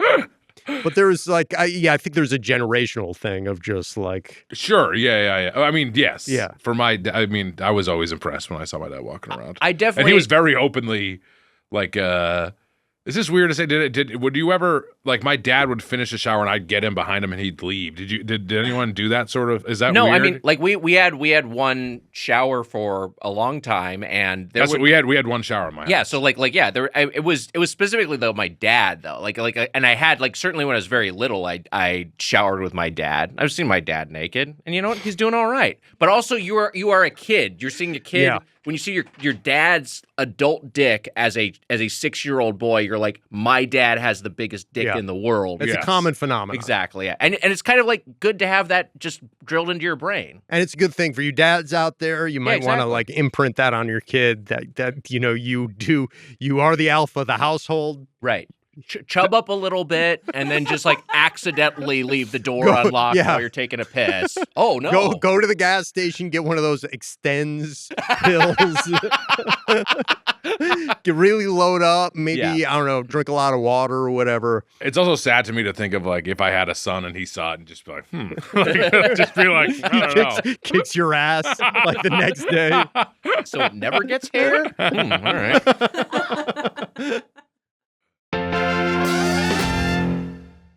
This episode of Doughboys is brought to you by Booking.com. Booking.com offers a wide array of hotels and vacation rentals across the U.S., so you can find exactly what you're booking for. There's something for everyone, even those who are impossible to please. Whether you're booking for yourself, your partner, your picky teens, your sleep light, rise early mom, well, let me tell you, I know all about that, or your high-maintenance group chat, you can find exactly what you're booking for. You know, I use Booking.com, and we're traveling all around with Doughboys, and we need places to stay. And guess what? I put Amelia to work on the laptop, and we go through Booking.com. Isn't that right, Amelia? That's right. That's right. Booking.com is great. It's easy to use, and we find the best rates with Booking.com. You know, I just went to Hawaii last summer, and I'd never been before. I went with my mom and sister. We used Booking.com, and we wanted to find a nice big space because the three of us were going to be in one big room together. And you know, you can use search functions to get, you know, a big kitchen or a separate room for your kids or a big TV. Booking.com covers it all. Find exactly what you're booking for. Booking.com. Booking.yeah. Book today on the site or in the app. Do it. I will say this about Naturewell. They're so nice there. Mm-hmm. I really like being inside. It's very hospitable. It has like a good feeling like you're in the Pliables. It's the same sort of things. Like it kind of feels, even though it's a chain, it feels neighborhoody. Their website, I don't know if either of y'all have looked at it, is fucking horrible. Yeah, no, I tried to look at the menu earlier and I was like, oh, this sucks. It's like a thing that like you would see on like a GeoCities page in like, you know, 1999 where it will like change your cursor. And it does kind of feel like that inside as well. Does, in a way that I'm almost charmed by, where there seems to be like, every time I've gone in, they're like, then there's a menu over there too. And you're kind of confused as to like, what is in anything or where anything is, but in a way that I find charming. No, because like some menu items, it's like they're not on the website, they're not on the actual menu. It's just like a chalkboard special, and it's the only way you'd ever know that it existed or what's inside of it. I went. Armand Weitzman took me to this. By the way, Napa Boy's out on 420 as well. Oh, that's right. Okay. Hey, what movie? Yeah, sorry to be plugging myself. 420, the best day of the year. There you go. I mean, great review in the New York Times. Great, insane, very strange. Really? Yeah, that's a fun review. Yeah. Critics pick New York Times. And I was shocked. I loved that, and they got it too. They like actually did get it. 420 Harris Whittle's birthday is that's right, which is very funny. Power. But like in 2007, I feel like I went with Armin to get, or like 2008, so like very early on, went to get a coconut kale smoothie, which is one of the orders. She said, "Put him on the map." Yes, and I believe it. I do believe it's a very good drink. But I'm saying like that. When I went there, I'm like, they never updated their web. Like, I feel like it's been the same website and that same store. The store hasn't changed in like almost 20 years or whatever at this point. There are locations now in downtown and Atwater, so it's expanded a little bit. But yes, I believe that the one on Sunset Boulevard by our studio is the original. Yeah, and I'm saying like it looks like it did when I went in it looks there like however many years ago. But here's the thing. We were and I know we mentioned this earlier. There's been so much turnover in the neighborhood, and that place has just sort of like anchored it for so long. Yeah. And I think that speaks to like people have a lot of affection for this place, and honestly, it's pretty good. Yeah. You know? It was busy too. People were in and out the whole time we were there. We freaked a lot of people out. Yeah, we did. We were like too many people in We there. showed up as an army, and a few people were like, I don't even want to deal with all this shit. Yeah, there were some people that came Jimmy. in and then did leave, I believe. And we're all too chatty, and we got a bunch of shit all over. We're being fucking annoying. And It it's was like very somebody's coming in to buy like a fucking granola bar or There something. was a guy that came in while we were there that had a joint and a lighter in his hand, and he just bought a lemonade. And I was like, this guy's about to go have like a great couple hours. He's got his joint and his lemonade. It's a very hippie. It's a hippie crowd in there. For sure. We were in there, and so the workers there who were helping us out, Chris and Tina were their names. They were great. They were so friendly. Chris had a Sonic the Hedgehog t-shirt, which I immediately clocked. And Chris immediately started doing a bit when I walked in. Yeah. He did. Amelia asked me if I go there a lot, and he's like, he was just here 5 minutes ago or something like that. And I was watching you, wondering what you thought of all this. I couldn't tell if the bits going on were annoying you or what the deal was. Well, he did, like, there was a minute where I was like, is he doing a bit, or does he actually genuinely think I wasn't there earlier that morning? Because I was at a point where, like, I didn't have enough information. I just when I was like, yeah. See, I was confused by that later, and I love this guy was great, and he gave us great service. He had a Sonic the Good Hedgehog stuff. shirt on, which you Which really I mentioned, loved. yeah. Which you were like, hey, cool Sonic the Hedgehog shirt, and he was kind of like, yeah. It seemed like he was kind of like, That's not what happened. We had a nice conversation. I gotta admit, I gotta side with Nick on this one. That is not. He's trying to gaslight. He's trying to gaslight Weiger. It's not what happened. Where this guy wasn't like, sure, freak. No, he was okay. He was like, it's an original. he was Yes. excited that it was an original. He was excited. He also had a Conan shirt that he Yeah, got. he actually told him like where he got it. Right. He also remembered. oh, doing it. sorry, I ran out because I had some doctor news. Well, while you were on the phone, he was like, "That guy comes in here sometimes. I've seen him around." About me? Yeah, they did, Oh, that's yeah. funny. Yeah. I thought he was doing the same bit that he did Same. with He Rodgers. maybe was, because I don't go in there that often. Yeah. Or maybe he's but you're just very seen you on TV. recognizable. Yeah. Yeah. Gino, Tina was the other person. Tina, yes. When she was talking to you, I wrote this on my notes pad and I showed it to Rogers, and I do think this was true. She's scaring Weiger? Yes, and I do You thought I believe was that. scared of Tina? You were scared of Tina for I was sure. having a lovely convo with. You were a little scared at first. What did you think I was scared of? Because like you were asking her questions and you seemed scared about she was very on top of everything, and it felt like you were afraid to like make a mistake, and I felt like she was scared. There was a lot going on. Yeah, Because sure. unbeknownst to you, she was in the middle of taking what granola I wanted on my acai bowl, which I didn't. Yes. I was like, there's options of granola. She's like, yeah. And she pointed to a sign. And then you guys started asking her questions. So we overwhelmed the fuck out of everybody. Yes. I see. That's what that was. Yeah, it was a little awkward, but I did not feel scared. But it's possible I seemed that way. You seemed a little. I got scared. overwhelmed. Yeah. I got overwhelmed by the granola options. Yeah, there's a lot of choices, and you kind of get analysis paralysis. I guess should we start with the smoothies? Because you mentioned the Please. coconut kale smoothie already, Mitch, and I was not expecting it to be green. I got mine, which was the coconut date smoothie. Did you take it? Did you eat any of this yet or no? I didn't eat any of The that. vegan jerky? We had, jerky? we had the vegan jerky, hickory smoked vegan jerky, which if you want to Primal. take a primal, I'm going to take a bite of it. Do you want to try it or not? I'll take a bite. I had oh it- man, I'm going to tell I'm you getting this. prompted into sex work here. Right off the, I've never felt like a dead skin before, but Yeah. it feels very much like dead skin. Oh, I'll take that piece. Never felt dead skin? I mean, like I've never felt like a dead body. Actually, I I see have. what you're saying. Yeah. I have felt a dead body, Yeah. but it feels very. You'll see in a second. Okay. Hold on, just give me a second. Sorry, Jesus didn't Christ. mean to That's Makes sense, vegan, so there shouldn't be any skin. I mean, in it. Yeah. It's just it feels disgusting. But you're really moving off of that. We could probably split that guy. You want All to rip right. that in half? Yeah, here you do it because you're the guest. I don't want to. All right, doing a little rip here. It kind of looks like a fruit leather. I had this earlier. It feels It's- disgusting. Sorry, I'm spat at you. texture's- It feels disgusting. Oh, it's Texture's gross. not pleasant. Oh, it's pretty gross.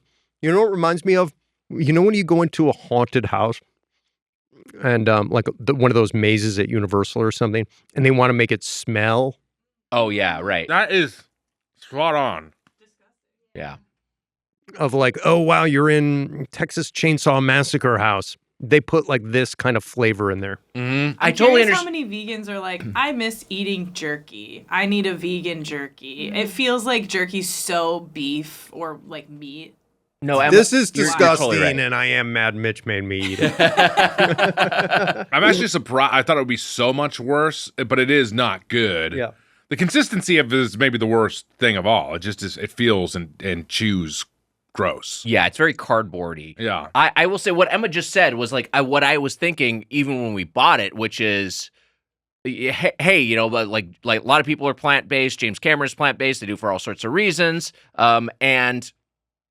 But I feel like when you're looking like I understand like I missed this thing. I'm missing like a chicken tendy. So like I've got like a plant based like tender. Like I understand that. But if we're talking about a like jerky, I'm just like, how many vegans or how many vegetarians like I specifically want jerky? I'm specifically craving that, you know? Yeah, Just it's go to weird. Universal Seems so Horror niche. Nights, I guess, and Yeah. go to the Texas Chainsaw Yeah. Maze. You'll be Yeah, fine. you'll be fine. Because it's also like, you know, what the fuck is in there? If you're like worried about your, like, this is probably worse for you than the chocolate hunks I had. I would think so. But they also have a whole bunch of, so that like this is not part of their branded offerings. No, they have we're a whole bunch of shitting on third-party some things other they're giving. product completely, yeah. So I got the coconut date smoothie. Mitch got the coconut kale. Which one did you get? I don't know if I got wrote it a down here. green power bowl. Green Power Bowl, right. And then I also got the chocolate Thunderbolt bowl, and Mitch, you got the creamy strawberry bowl. I got the creamy strawberry bowl. How do you think we're fans of Platinum Plate Club member Playa Bowl, which unfortunately is only anchored on the East Coast. How do you think this stacked up against a Playa Bowl? Not nearly as good for the bowls. I mean, but I don't know if that's like their go-to thing. It's not what they're there. Yes. It's not what they're there for. But I would certainly prefer to like an oakberry. Oh, 1,000%. Which is like, I think it's a decent bowl. I'll say this: it feels like oakberry just feels so prepared and almost artificial, and this like does feel like, oh, you blended up fruit, and it's real. Yeah. I kind of wish I enjoyed I'm the only one that finished my bowl. Yeah. I've housed my bowl. Mitch was kind of worried he might have to fast for like a check into the ER. So like he only had like a day. They were like, when was the last time you ate food? I was like spooning shit into my mouth as they asked me the fucking question. He's got an actual like Sunday in his fucking lap. But mine was, I made a mistake with the fucking granola. Yeah. Which granola I got like blueberry flax granola, and it made it a little too a breakfast cereal-y. Oh, sure. Yeah. Yeah, so like that's the whole issue when I have to make a bunch of decisions and I don't know what anything is. I'm like, oh, well, I can fuck myself. And that is a little bit of a frustration with a place like this. But I will say that my chocolate Thunderbolt bowl was good. It was just so desserty, and I should have expected it. I got it partly because it had a coconut base, which I knew was safe. Chocolate Thunder Bowl or Chocolate Thunderbolt Bowl? Chocolate Thunderbolt is the name of the bowl. Oh, okay. Yeah. Okay. Chocolate Thunderbolt. Chocolate Thunderbolt. Chocolate Thunderbolt bowl. Chocolate Thunderbolt Chocolate bowl. Thunderbolt Chocolate Thunderbolt bowl.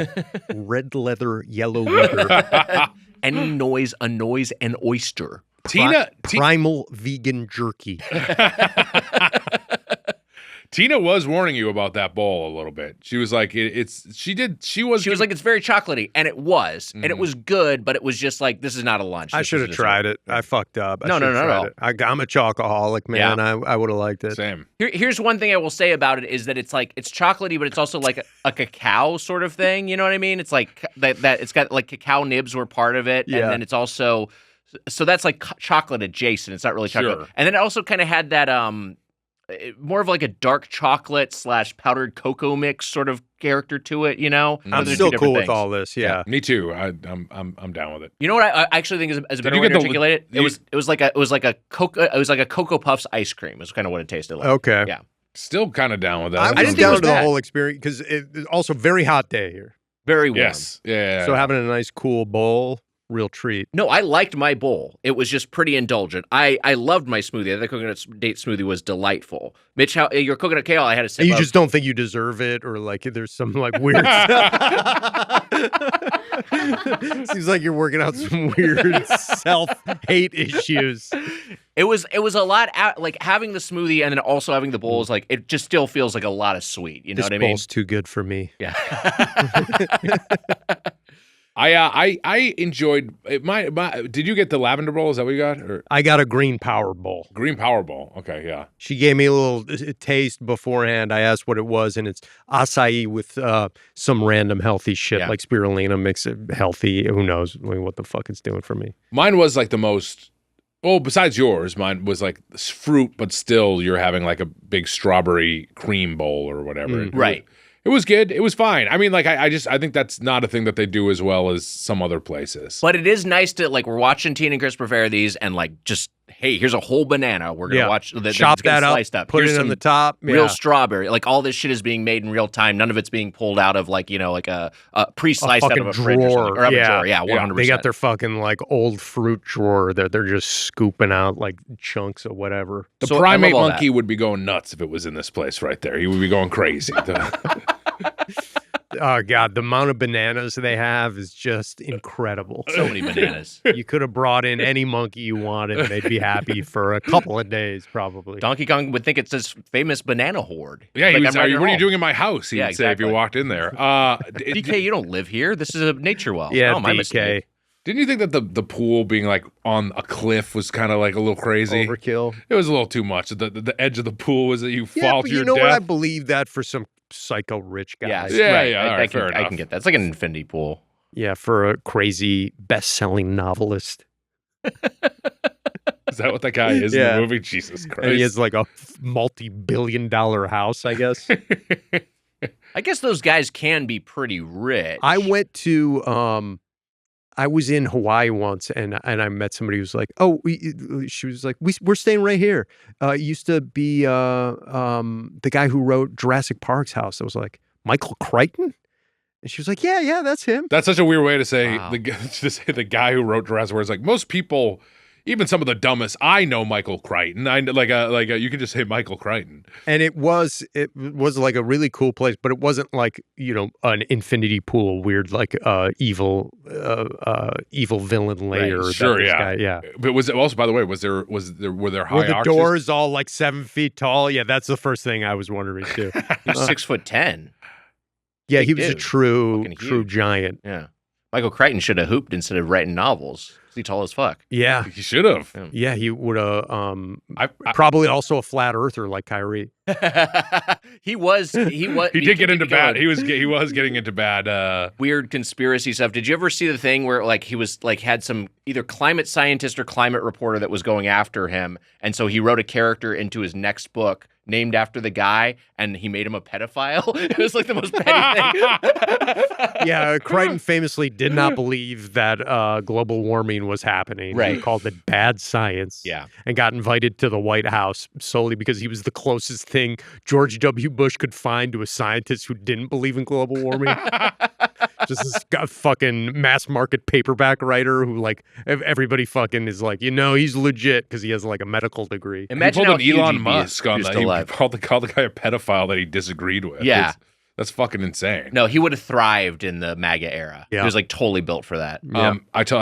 Rogers has heard this before, but he was really disappointed. He saw Jurassic Park and he thought all the dinosaurs were far too small.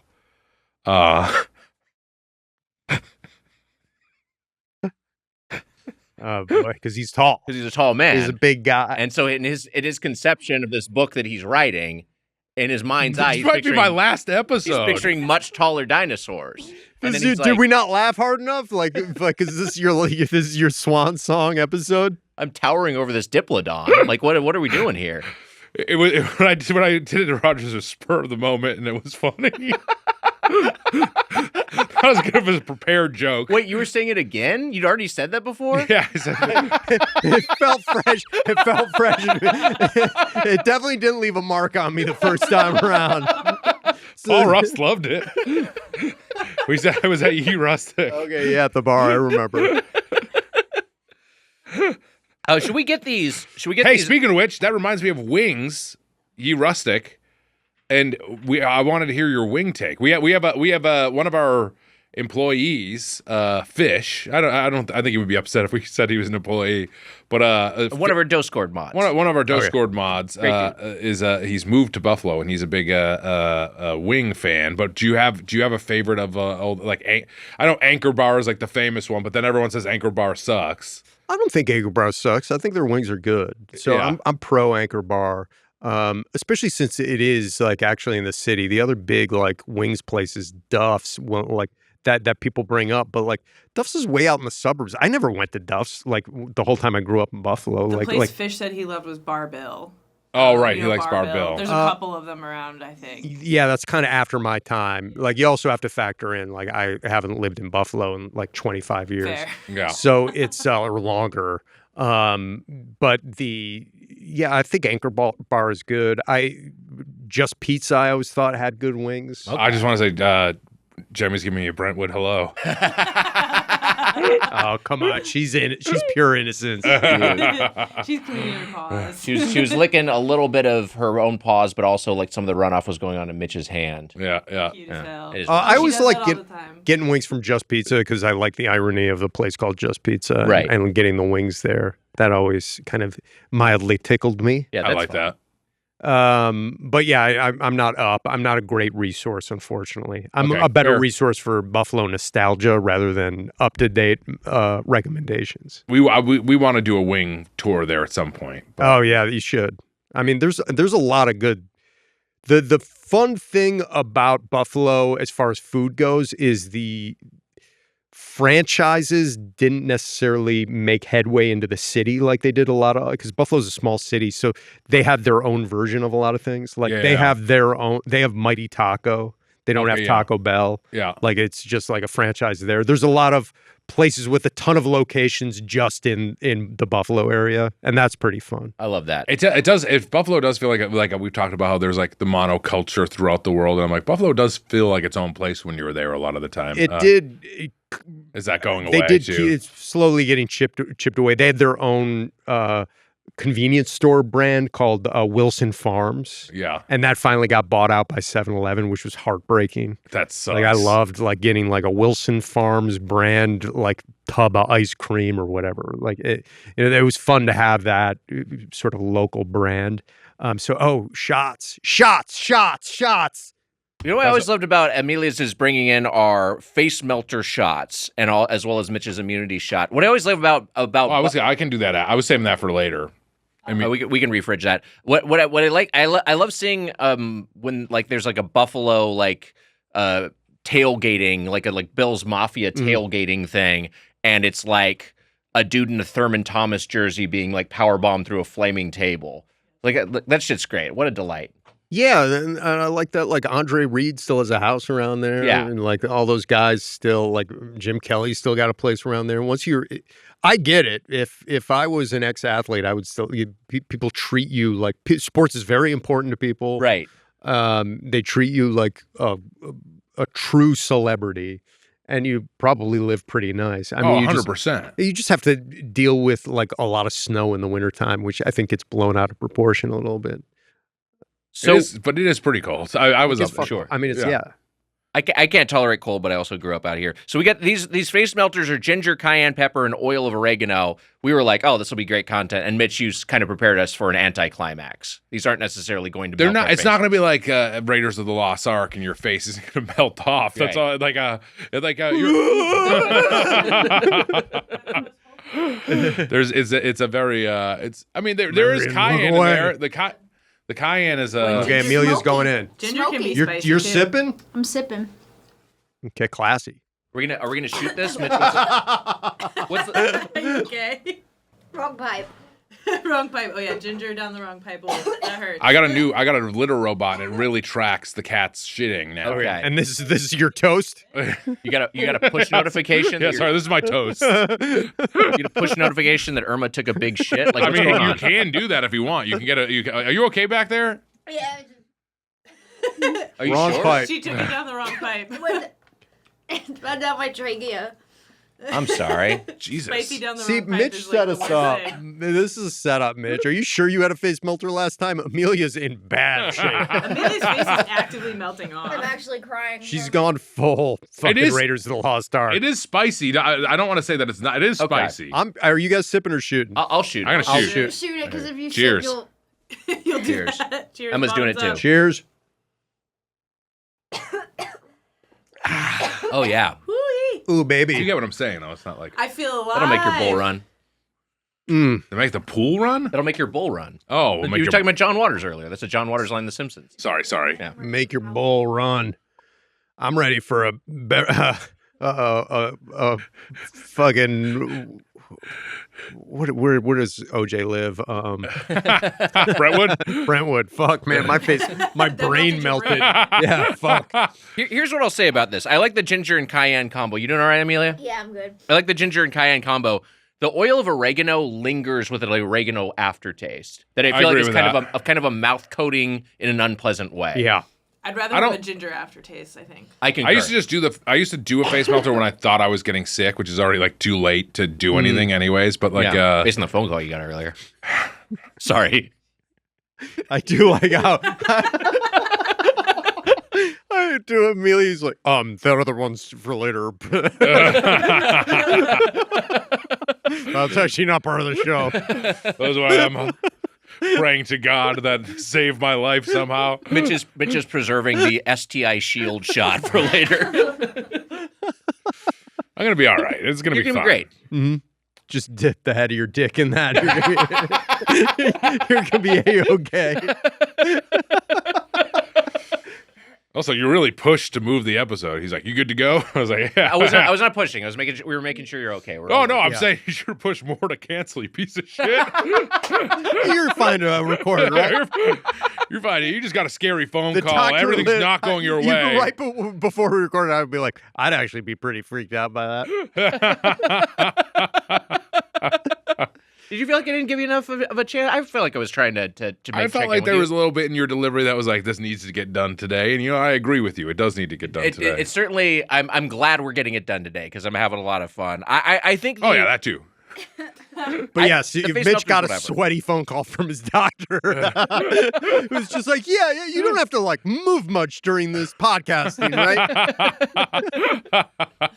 Definitely don't take any face melter shots. I mean, they were saying don't eat as soon as I was eating. We also got those hunks. These are the vegan covered chocolate cashews. Those are good. Chocolate covered cashews with vanilla bean. And I did like that. I had one of them, but it was yummy. Good as hell.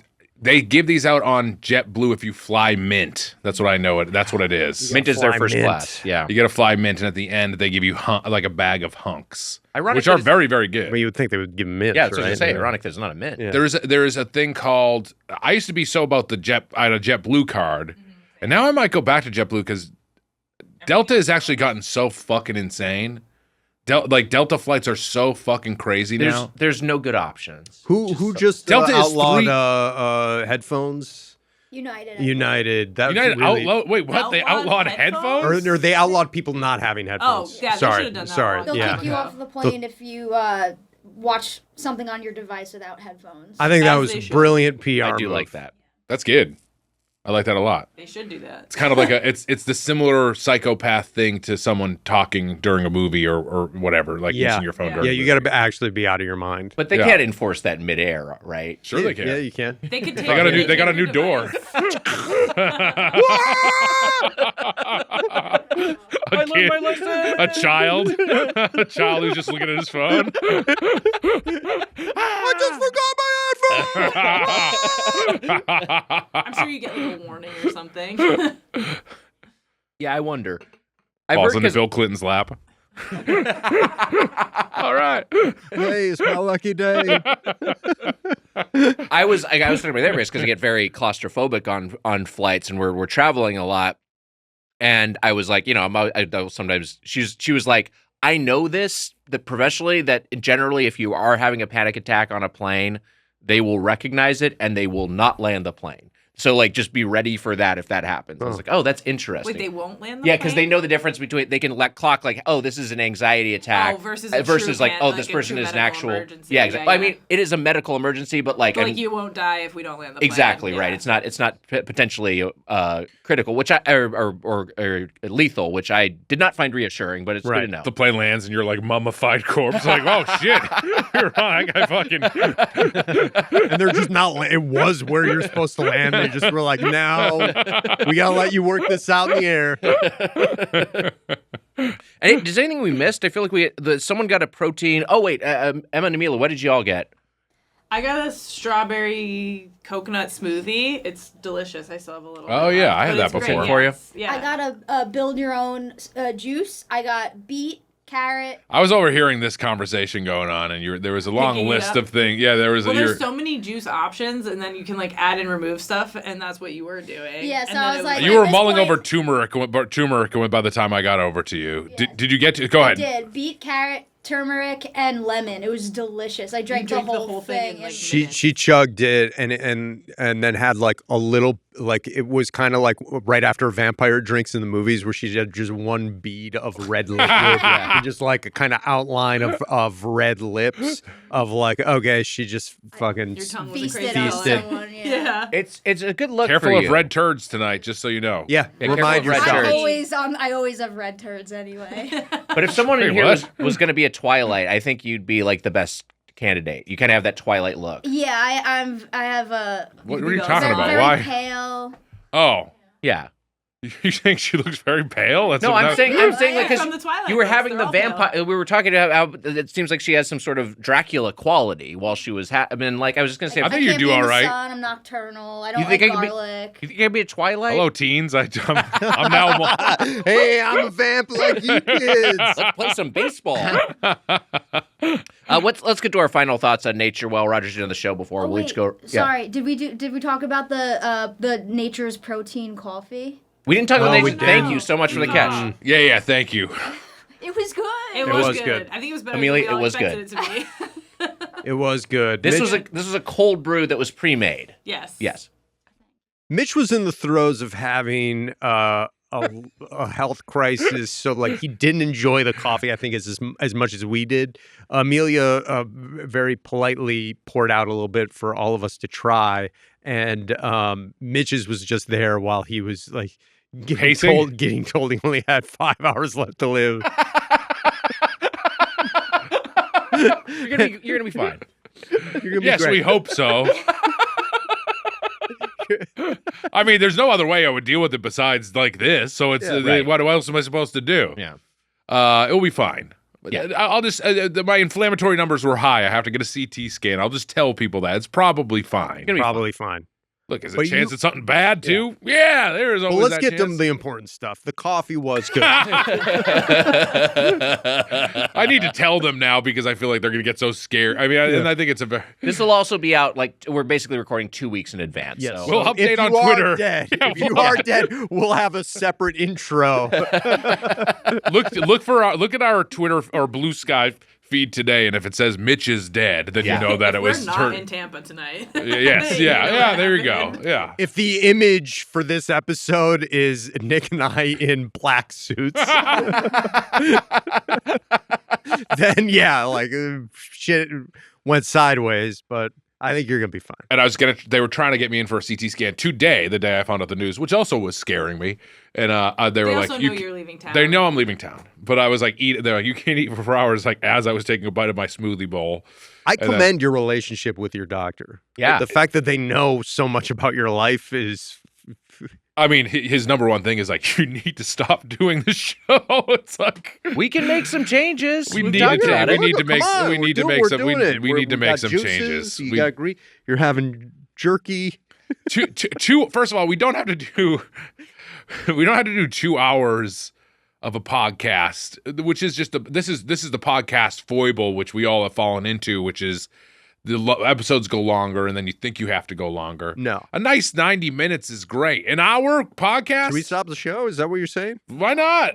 An hour 40. We've given them a good show. We're getting to fork scores, Mitch. We still got a segment, and See? Well, no. we don't have. I mean, here's the thing. Oh, never mind. No, it's fine. I won't Hey, get a Action CT scan. Boys, I wish it was an hour and a half. Trust Oh, me. yeah, Trust me. yeah. I'm trying to cut that thing back. We've gotten longer. We've gotten I a haven't little bit helped. longer. Yes. We've been having a great time. Over time, I think what happens is it naturally starts to bloat.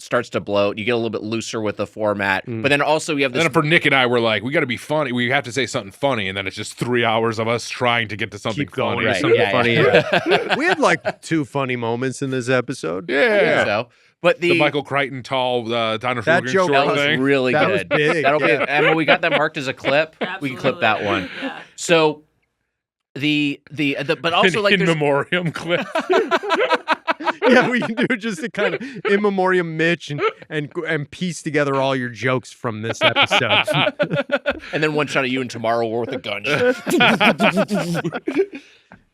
I will say there's a more is more thing with podcast fandom. Like we released a 3-hour episode fairly recently with our friends Chelsea and Elena, and people loved how long it was. They loved so this is like our incentive. We're also incentivized to go a little bit longer, but I think also we're just kind of in the groove right now. We're having fun. Yeah, I mean, I could talk to you guys all day, so it's easy for me. Yes, but that. But the real, it's from doing Action Boys. It's like, well, how fucking long am I going to be talking to you guys all the time? Like right. But also as an Action Boys patron, I love it when an episode's 3 hours myself. So there you go. Always got Bang over here. We have some fucking whatever fucking some writer friend of his that comes on the show, fucking Dr. Dorcas, who's sitting here with us, not making any jokes. Dr. Dorcas was great. I don't listen to a ton of episodes, but I did listen to the Dr. Dorcas episode.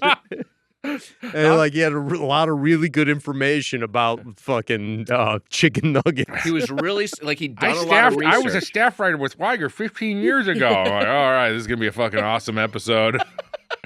Thanks for having me on, Weiger. Dr. Dorcas said he was going to write you into the Turner and Hooch show. Like he said he was going to write a part. Yeah, for ask you. Hooch.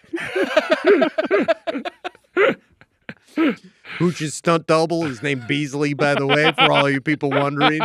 It's just so funny that Dr. Dorcas specifically was like, hey, I'm like a really big fan of Mitch, and then here you are shit-talking him. I like Dr. Dr. Dorcas. Dorcas is a good guy. Like, pick a different example. Yeah. One that, like, Dr. Dorcas, good guy, not funny. He is right. Yeah, sure, yeah. You want me to pick an example for me?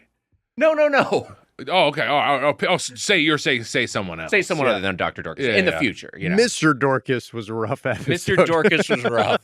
Well, it's Dr. Dorcas's nepo baby son who didn't go to college.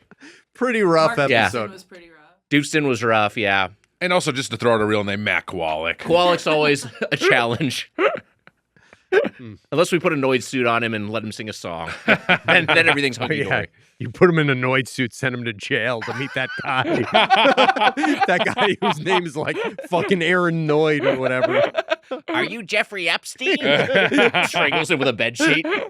Of course, I'm referring to the guy who thought the Noid commercials were talking to him. Is that what? This was Kenneth Noid. This is a paranoid schizophrenic By the way, man. the story doesn't get happier at any point. It only gets sad. It's really sad. It ends with his death, suicide terrible. by cop. It's terrible. He was a paranoid schizophrenic. His name was actually spelled exactly like the Noid. Yeah. So he thought the ads were talking to him, and avoid the Noid was like a thing about him. He, I believe, went to a Domino's franchise and held the workers hostage, and then he ended up being killed by cops. I think about it all the time. It's insane. I think about it all the time. Like, what are the chances? It would be. What are the chances? Kowalik found his suit like the end of a Batman movie or something. He's like taking on the mantle of fucking.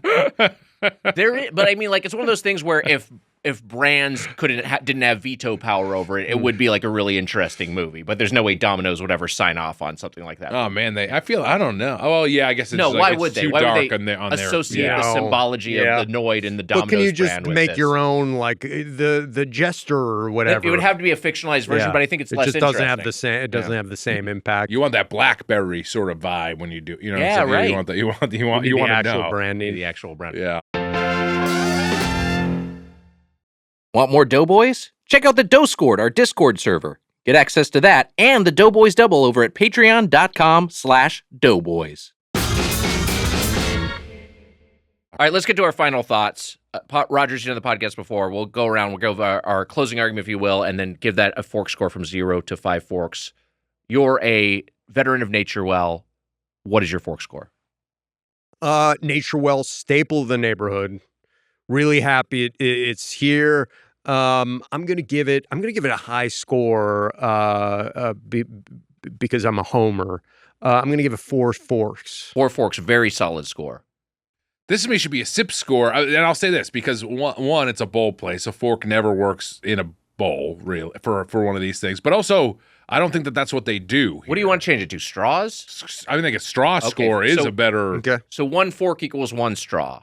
That's the conversion rate. Yes, yeah. What did you mean? Do you want to make it more complicated? We can. No, I think it's. I mean, won't even get into the fact that I had an acai bowl. That's wait. You had an acai bowl? Yeah.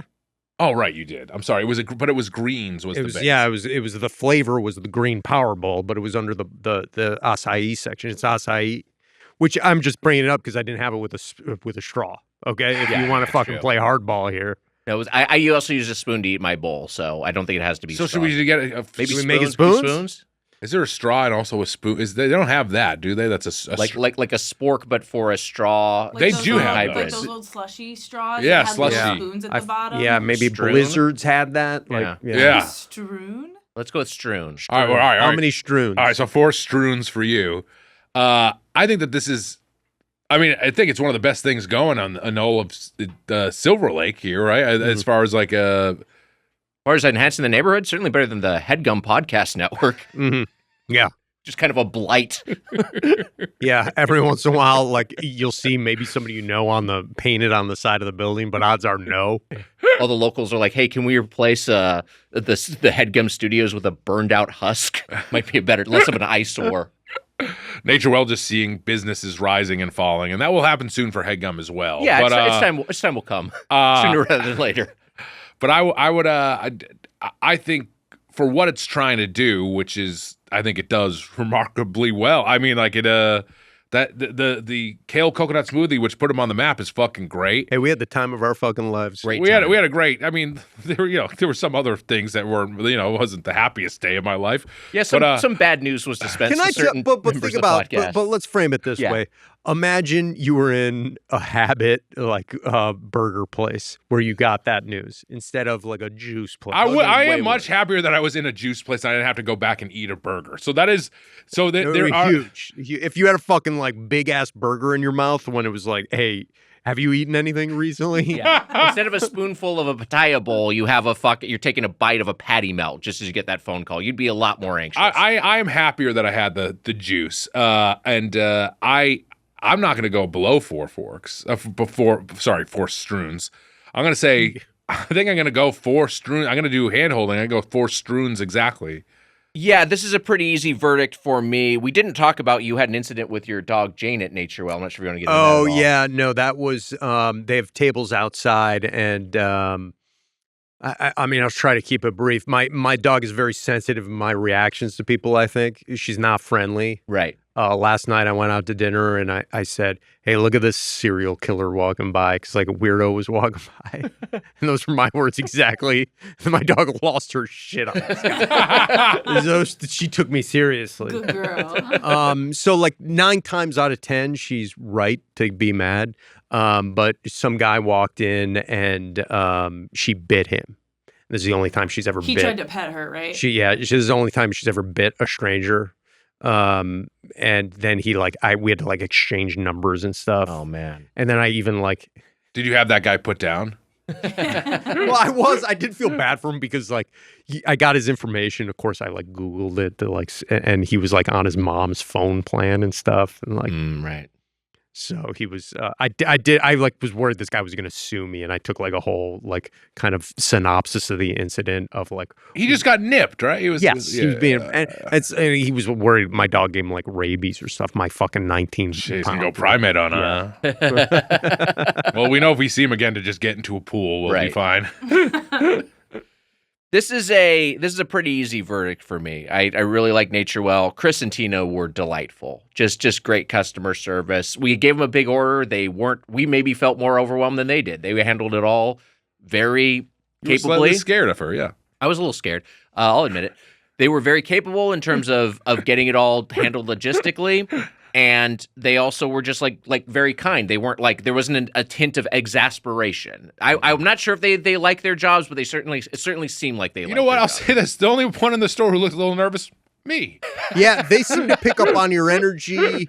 It maybe offered you up a couple different. I think they even were trying to make you more of a regular. The end of life special. Yeah. Yeah. No. We forgot to give you the last meal discount. They did offer us a neighborhood discount since we work at Headgum across the street. Yeah, you get 10% off, so that was nice of them as well. They also gave Jemmy a spoonful of freshly ground peanut butter, which she loves. Yeah, they make nut butters in house. Yeah. Which they didn't like when I got on all fours. I went, me too. And they were like, all right, if you want peanut butter, we'll give you some. And they were like, wait, are you playing hooch now? I mean, we could have filmed that and set that in. Dr. Dorcas will. Dr. Dorcas could have hooked you up. I can't wait to do a reboot of Turner Hooch with me and Mitch. Man, that would be fun to shoot. I mean, it would be fun to shoot that. Yeah, it'd be great. You being a big nude dog. Slobbering everywhere. Me washing him in the shower. Wait, what is this? what am I watching? The scene where he's trying, and I got a towel. I'm trying to get it over Mitch, and he's fucking getting everything wet all over the place. The idea also of as an actor, putting yourself on a self-tape to play a dog doesn't seem like it's like that. It's so embarrassing, but also not that far off of what we do already. It's already humiliating enough to like go on tape, but much less no mocap suit or anything. You're just straight up being a dog. Just, I can picture it in my head of being on all fours, being like, like fucking showing it to Weiger and be like, which take do you think is better of me as you the and dog? Gabrus comparing notes about like being mad that neither one of you guys got fucking Hooch. Yeah, you get it. You like you don't want to do it, but then you get a call back, and you're like, well, fuck, I might actually book this thing. So then you get your hopes up, and you bite into an actual beer can, and like that like freaks people out. Too into it. Yeah. We're going with PWH for this one yet again. Mitch, can I talk to you about a problem I have with Turner Hooch? Please. And this is a lot of dog movies. At the end, there's a litter of puppies to kind of insinuate that there's going to be another generation of Hooches out there. Right. Don't be sad, folks. It's cute. It is cute. I mean, it's very sad for the dog to die, but they never when two dogs of different breeds have puppies, they never do it where they're like mutts. They just have like all the female dogs are like the mom dog and all the like male dog is like Hooch. Yeah, I guess they're trying to just make it read, but I guess we all know how dogs work. I know mutts would be a lot would make a lot more sense. Yeah. Do we see Hooch? I was about to ask if you see Turner fuck. Do we see Hooch fucking in the movie? Is there a female dog he's interested in? Yeah, there's a prolonged real-time sex scene between Hooch and a female dog. Have you seen the movie? It's like 2 hours, 20 minutes long. 25 minutes of those are Hooch thrusting. They do the in-shot. What's that movie where they show inside the vagina, the dick coming into the vagina? Those home movies. You guys know what I'm talking about? No, I know what you're talking about. Talking about this. Yeah. Those home movies we were passing around on Monkey Boys. Emma is Googling it, which I appreciate. It's not Into the Breach, but it's got a title it is. No, Into the Void? Into the Void, yes, right. Into the Void, Look Who's Talking has like the fucking sperm. Marty Supreme. Yeah. This is a hard thing to Google. If you put Into the Void, that's what it is. Anyways, you get a dog version of Into the Void. That's all I was trying to say, which wasn't worth it. And speaking of dogs, the fact that they offered Jemmy a spoonful of peanut butter, and Jemmy was in not hog heaven but dog heaven, where all dogs go. Not yet. You're on Earth, dog heaven. Yeah. She knows he'll be waiting for her. Her vet calls. We both get bad news today. Her vet call says to just stand further away from you, Mitch. I was going to be in the hand-holding club with our guest and my co-host, but the extra spoonful of peanut butter for Jemmy ups it half a stroon, 4.5 stroons, which means that Naturewell Juice Bar is in the Golden Plate Club. I think where it belongs. Wow. Yeah, a neighborhood institution. It does. I'm one of those LA small chains that is like not like an annoying thing that you hate, like a Cafe Gratitude or something like that. It's like, oh, I like Naturewell. No, I'm glad it exists. Yeah. I'm trying to. What's the coffee place right down the street there? That's like the other one that I'm like, that's been there longer than Intelligentsia. Yeah. I'm like, Intelligentsia and Naturewell have lasted at least a while. It's true. On this I block don't go here. there a lot, but I'm glad it's there. Like, I'm kind of shocked that's a staple of the neighborhood, but it is. Yeah. Those two, and then the BDSM store across the street, Rough Trade. Rough kind Trade, of been there for a while. So yeah, they're just holding down the neighborhood. Yeah. Where you got the where you were in there earlier today, I'm sure. I'm a regular. What were you gonna say? Where they got what? Oh no, yeah, it just circles us back to Turner and Hooch talk of just like Nick was there getting a leash and a collar. I was gonna say he and Jeffy were trying out collars together. Welcome to the Golden Plate Club, Naturewell. Let's do a segment here. We got a beverage. We're going to decide if you should pour it down your throat. It's Drank or Stank. And hey, we have something that's also in Beverage Town. These are nice and warm in Amelia's pockets. Amelia did just pull 2 aluminum bottles out of her pockets. These are St. James organic brewed tea. St. James. Mitch, the brand is called St. James. This is what you need, Mitch. Okay, you need a little bit of. Is there adrenochrome in there? Should have gotten more cups. No, this is fine. I don't mind killing this one. I can. Yeah. My doctor did. I'm going to CVS to get stuff after this, and it would be funny if it's like. Amelia was doing the like sneaking beverages into the game move. Yeah. Like the kind of Right. deep, like no, my thighs just have these 2 huge bumps here. Everything's fine. This is like they're all flavored green teas, I believe. This one is passion fruit and peach. Okay.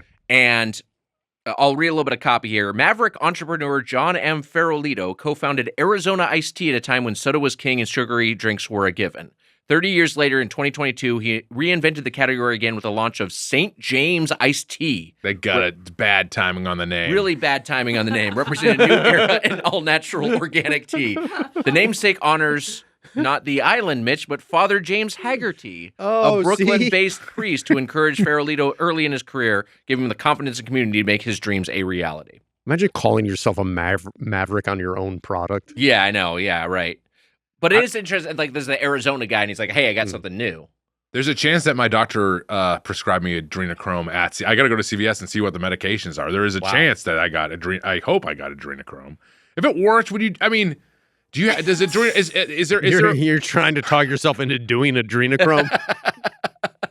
Is there if virgin blood did keep you young, would you drink it? Is there a way we could source that in a good way? The adrenochrome. Yeah, is there ethical? Like, is there young blood? ethical? If adrenochrome worked, could you get it ethically? I guess is the question. Yeah.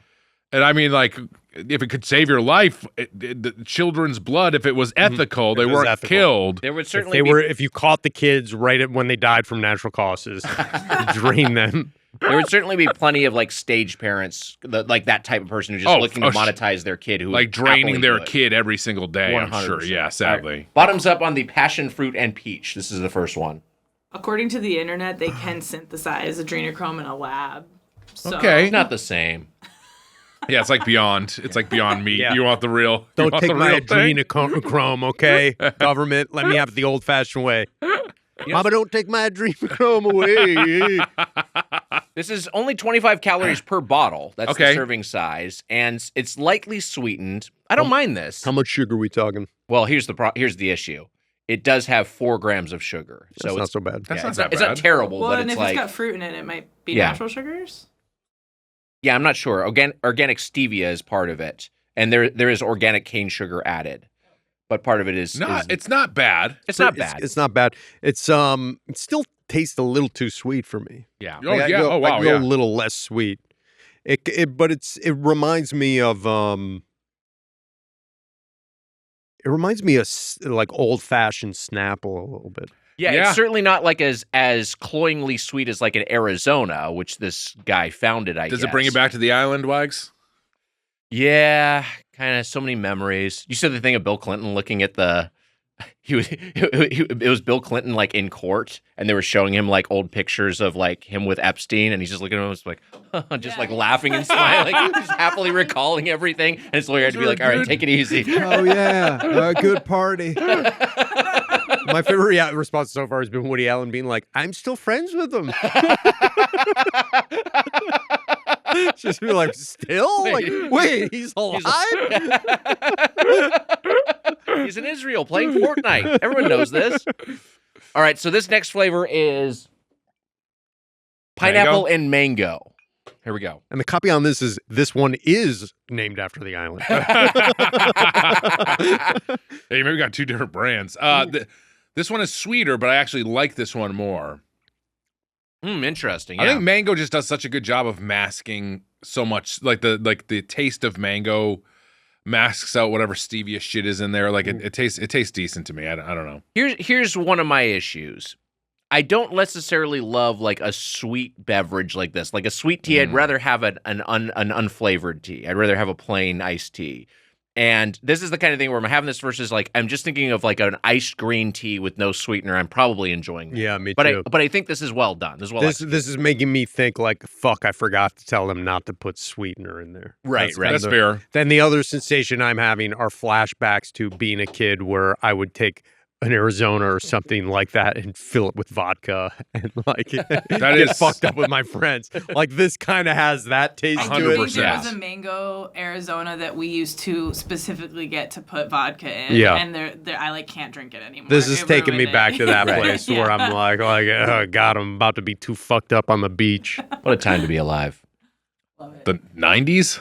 Yeah. Yeah. I mean, they were Hey, nice. the Matrix got that right. It's true. They were right about something. They were like, it turns out 1999 was the peak of That was it. mankind. That was Honestly, yeah. Hard to argue. I think these are both mild drinks. I'm not excited about these, but these are. If I got this mango one and it was like, if I was at Alamo Draft House and like our special mango tea, I'd be drinking that and be like, it's pretty good. It's pretty good, yeah. Or if I was like at an airport and I saw these and I was like, oh, okay, I'll get one of these. This ain't bad. You know on what I your way. Hey, I'm going there. Show it to Matt Groening when I get there. Check it out. Ay, caramba. I give mild drinks. Mild drinks. I'd say slight drinks. Slight drinks. Yeah. This is something that like at a grocery store checkout they would be like, oh, and with your purchases you get one of these for free, and I would be like, yeah, you're good. Or, like maybe I would drink it. Yeah, that's free. fair. If there were samples of this or whatever. On JetBlue, if they gave this to me. Yeah. You would want a mint condition, which is their mint drink. The mint condition. And that's fun. And then you can get it with or without booze, I think. Yeah, is it called like under any condition or something? There's Something a weird like name that, for it. They have fun names. I think it sounds like you're giving slight stanks to these, and whatever, no, I'm giving slight drinks. No, I'm speaking for Rodgers. I'm giving slight stank. Yeah, I'm giving. Yeah, I guess I lean stank. It's a real. I wouldn't write home about it if you force me to go one way or the other. I guess I'm leaning stank. That's fair. The producers just want to try these at all? I'm okay. I'm yeah, not I mean, this this huge is on flavored tea. That's the right level of enthusiasm for these. They are as boring as the name is fun to reference because they're called St. James. Yeah, no, makes you think of the makes you fucking think of pedophile makes you island. think of a pedophile island, famously. Yeah, isn't that fun? That's what we say is fun. This didn't come up in any focus group. Story's been the guy killed himself 3 years ago. It didn't come up in any focus group. Let's stick to the no, I think people will be really moved by the story of the priest. That they'll definitely read the fine print where they call me a maverick. Let's keep it as is. Because there are hundreds of saints we could pick from if we just want saint in there. Nah, gotta be James. No, right. it was a James thing. We got to stick with that. Okay. They got him to drop the little at least. Because it was like a short priest. So, all right, fine. Just but call it is a Saint pedophile James. island. It is like sort of the most fucked up thing in the news or history in a while. You sure you don't want to change it? Priests, pedophiles, it all goes together. They do. Yeah, it's true. And you're careful now, though. Yeah. The dinosaurs are tall on that island because it's little. So Oh, that's good. Billy, you're all right in my book. we can cut that out. No, we can't. Mine's staying in. Yours is staying in. Cut out just Mitch's, so it's a callback to nothing. We're all losing our minds. Hey, that was. You look, Spotlight was the Spotlight movie had some fictional elements in it. Not all the priests were that bad. What a limb to go out on. Yeah. What a hill to die That on. guy, Not all you Catholics. got Weiger into straight monkey mode. He couldn't process that. He just literally went, what? Not all priests are that bad. Not all of them. Anyway, to end the show, not all priests are molesters. Oh, fuck. Cardinal Law was at my confirmation. You keep telling me this. Crying. That's so proudly. Was that my tears? Like You keep mentioning this all the time. Cardinal Law was at my was there. He was at my confirmation, and I know people who worked at the Spotlight was great. I also liked the Spotlight movie. I felt people gave it a Green Book kind of treatment. I thought it was good. thought it was good. Yeah, Spotlight's good. Hey, you guys are being sponsored by the Catholic Church now. We are. The This is the Massachusetts Archdiocese. I remember I remember Christmas Eve being in church the year the scandal broke out, and the priest being like, "Hey, like the church is coming under attack. We got to like support the church." Hey, lamestream media is really. And Micah's dad, Big Jim, being like, "Fuck this, we're out of here," and they left. I loved it. He left. Big Jim. Yeah. Hey, just like a restaurant value feedback, let's open the feedback. We have a voicemail today. Emma, can we play this? Hi, Doughboys. Long-time listener, first-time caller here. I know you all are a Christian podcast, so my question is, we're in the season of Lent. What food would you give up for Lent to convince God to let you into heaven? Adrenochrome. Look forward to hearing your answer. Bye. Probably kid's blood, yeah. I don't want to just say kid's blood, so I will say kid's piss. That's good. That's good. Yeah. No, I don't. I mean, like, I don't think you can do it. I can't. Day one, I'm like, I give myself one cheat day to have kids piss. I'm giving up When I synthetic really need it. adrenochrome. I'm giving up the synthetic, the beyond, Okay. beyond Right. adrenochrome. The real stuff you can have. You need. If I'm not a that's specifically like Catholic thing, Lent, right? Because there's just Episcopalia. Yes. I think if I was like maybe you did it when We did it growing up as Protestants. We would. Okay, do it so too. maybe it's. I don't really non-denominational. eat it, but like I mean, like honestly, pig is one that you try to stay away from pork products. Yeah, I basically. And it don't does eat feel pork. like the animal that is like when I see Wally and Irma, I'm like like little piglets. They're like it feels like a pig is an. I mean, all animals you're gonna go and see. That's why I've never gone to that farm where people like pet cows. You know, a lot of vegetarians go there. That people we know, comedians. Neil Campbell's been there. There's like a farm where there's cows and you can like pet the cows and stuff like that. And I'm like, that will like end my love of meat. I feel like if I went there. Yeah, the really smart animals. It's like pigs are real smart. I don't eat cephalopods. I don't eat octopus and squids because they're just like I feel like they have some sort of alien intelligence. I that do we can't too. understand. Yeah. But veal, I never will order veal. I've like eaten if someone's like, this is like veal, I've taken a bite of it, but I'm never ordering veal ever. yeah, I mean, I feel guilty every animal I ever eat. Yeah. I have like a tinge of guilt of like, yeah, I probably would have liked this chicken, but like I have probably killed thousands over the course of my lifetime. Right. Chickens maybe are the easiest one to be like, man, these things are weird. if we're talking about like They can land, kind of be dicks. if we're They gotta talking be land, dicks, sea, yeah. and air, like if we're talking about Angry Gin. like if we're talking because I feel like the sea creatures for the most part, obviously you've got like the whales, the Tolkien of Earth, and then Kraken. you get the Kraken, but like I think a lot of fish I'm just like I know you're alive, but also like you don't have a memory. Yeah, I like have a hard time- shrimp or Yeah. like mussels. I don't feel that like way about or something like that. Yeah, or scallop. But then you read like, oh, okay, this halibut was alive for 18 years or whatever. Like Yeah, it's a shit little like that trickier. freaks me out. Yeah. where I'm like, oh, that had a whole like that graduated from high school. but Yeah. I Why will am I say, eating? I should watch it fuck something. what I would say, because like I'm tempted to just pick one specific meat, like beef or something like that, which I try to minimize my consumption of, but I still love myself a burger and an occasional steak. I think I will instead try to not eat dairy because that would be a real challenge. And I will say I spent I've done like week-long stretches of not doing any dairy, and I just feel better. Like it's clearly like my digestive system Dairy is is maybe the thing that makes sensitive me to feel it. the grossest Yeah. of every And I love it everything. so much. I love ice cream. I love cheese, but I think love I would, cheese. and I love butter. But I think God, would I challenge had myself bread not and to do it. butter last night, Yeah. like for the table. Oh It man, was fucking great. It's so fucking good. Yeah. butter is fantastic. Butter's great. We named it the best flavor. We did. It is maybe the best flavor.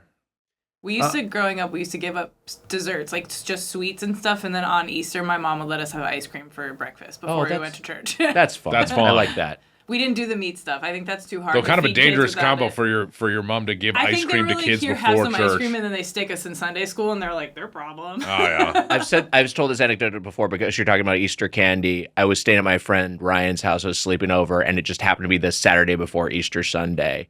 And his mom was like, "You put out Easter baskets, we'll fill them up." And I was like, "Okay." And it was me and a couple other kids, and I was like, we make up some extra kids, we can get some extra Oh, yeah, candy. I remember. So I made extra, like I was the one who did it. I've heard the story, and also you had the same big delighted smile on your face when you remember Scamming the Easter bunny. I came up with 2 like fake kids and like wrote their names on There's it. no way the mom knows how many kids are sleeping in her house. Yeah. They all got filled. That's And later awesome. on, the mom asked Ryan, like, who are those guys? That's awesome. This was Epstein's defense, by the way. So they were actually fake kids. Made up. We made them up to get more Easter candy. Did you used to do? Did you go to church growing up or no? Yeah, I mean, we would go to like fish fries and stuff on Fridays over Lent. Were you yeah. Catholic? What were you? Yeah, Buffalo's Okay. very Catholic. Like I went to Catholic high school and stuff. And Wow. Did you? I didn't know that. It's a weird phenomenon, like Lent, because you think all the like fish and shit, like shitty fried food you had as a substitute for meat on Fridays, Oh yeah, fish and chips I'd have all the time. yeah. Yeah. which is like way worse for you than Right. like, all Oh, the yeah. other stuff. Of like, but I guess I mean, and also going to any kind of church event is a very weird thing where it's like now I know it's like, oh, so adults could just get wasted like drinking beer and stuff. Yeah. But like as a kid, you're just like, I'm with all these people who are fucking weird at like in a school At cafeteria. like 4:30 Right. p.m. Yeah. It just does not happen. It is weird to be like it. That does make me feel old of like that being in a church basement. I'm like that doesn't. That just doesn't happen. It just doesn't happen as much, right? Like I mean, not as many people are going to church. I think anyways. church culture has changed, and I think a lot of people who do go to church are going to like these more corporatized, like mega churches and shit. It's just kind of a different thing than the community church that I remember going to. But I mean, yeah, my it dad still did exists. like, how much things have changed, from going to, I don't know, St. Patrick's Day, like festivities in the basement of the church where like people are getting drunk and kids are running around, to my dad writing a letter to the Buffalo News about how the Archdiocese of Buffalo should be liquidated. Like that was his journey where they saved it. My brother sent it to me with no commentary. He just said, read the last letter. So like they have like a whole kind of, the Buffalo had a similar sort of spotlight type expose. Yeah. And so they had the responses from readers, and they and my dad's letter was the closer because it was the most fucking nuclear option. Where it was just like, we should get rid of the whole fucking Archdiocese. They should leave. They should be run out of town. And it was a well-written letter. So I was proud of it. But yeah, that's our journey. Was to from like, yeah, kind of being participatory.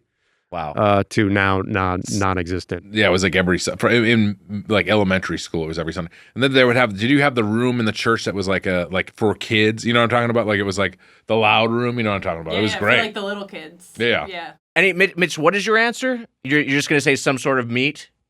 Yeah, I mean, Getting up for Lent. I said pig. That was my answer. said pig. It was Pig. like Pig. pork products. I think I'd go sugar. Sugar's a good one. Yeah. I think that'd be tough for me. Like I do like Well, there was a weird part of it if God lets you into will more likely let you into heaven. That's why I picked pig. But okay, yeah, I didn't factor in the. No, you the don't. I don't fucking think you have to nonsense factor about that. heaven. Don't factor the I didn't bullshit factor in in. the listener's stupid idea about heaven, but the Is that what Lent is for? You give something up to like put yourself in favor to get into heaven? Is that the purpose of it? Yeah, I think it's about like making sacrifices to emulate what Jesus Christ did. But I think Yes. more the formulation. This is more the specific formulation of this caller. Yeah, okay, that's what I thought. yeah, I mean the idea is pretty typical of all religions of like getting rid of something, fasting in some sort of way. Right. But yeah, I don't.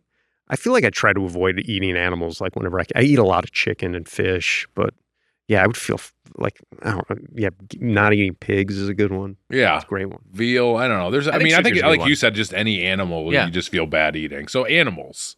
I This mean, is animal. there's I would Any love animal. to go to heaven and God's like, thank you for not having sugar. it's sure, and he sounds like RFK. He's just like, thank you.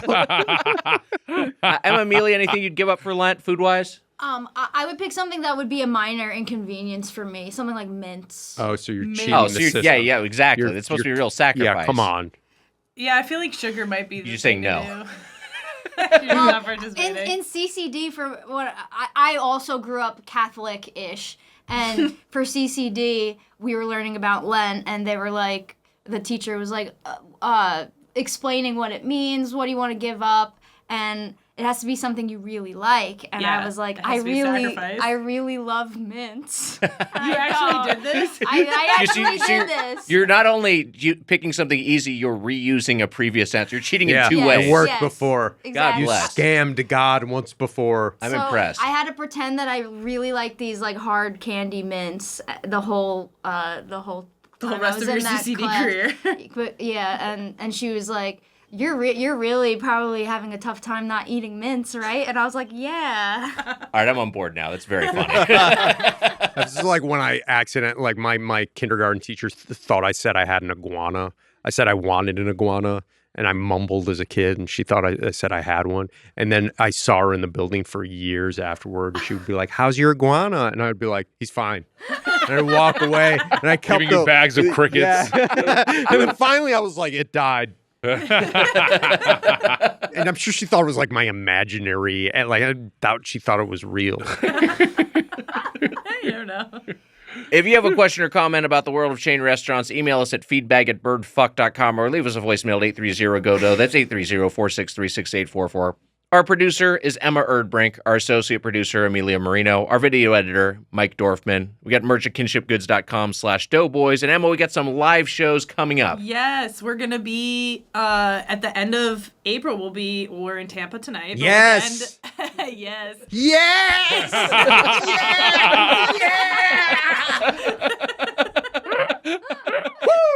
He's the guy who sits on a couple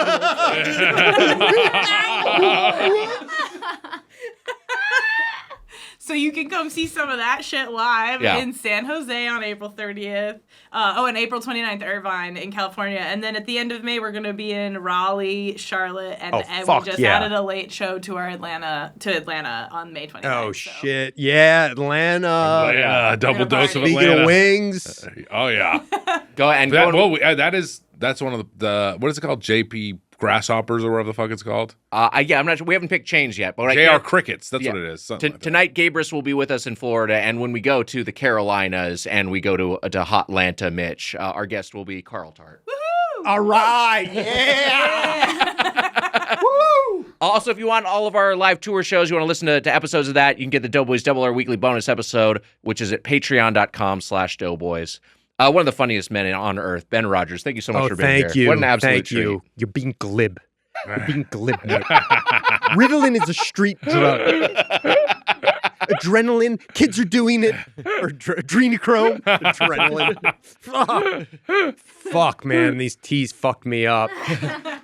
Please plug away. I mean, I'm a longtime Action Boys listener. It's one of the. I think it's maybe just the funniest podcast. Oh, I love come it so on much. now. Well, thank you. Yeah, check actionboys.biz. Action Boys with a Z, biz with a Z. You can check it out. There you go. Hell yeah. And Kevin is out on Okay, yes. April 20th. Kevin, yeah. Kevin, yes. Watch- yeah. Kevin's 420. new. 420. Kevin, if you want to watch something new, if you want to hear somebody talking about something that's 45 years old, you can listen to Action Boys. Also, I'm going to plug something too that Gabrus is in. Micro Budget. Check out Micro. yeah. It's on Oh, sure. Tubi. Yeah. It's on Tubi. Okay, great. Yeah. Awesome. Well, hey, that'll do it for this episode of Doughboys. Until next time, for the Spoonman Mike Mitchell, I'm Nick Tiger Weiger. Happy eating. See ya. That was a HeadGum podcast.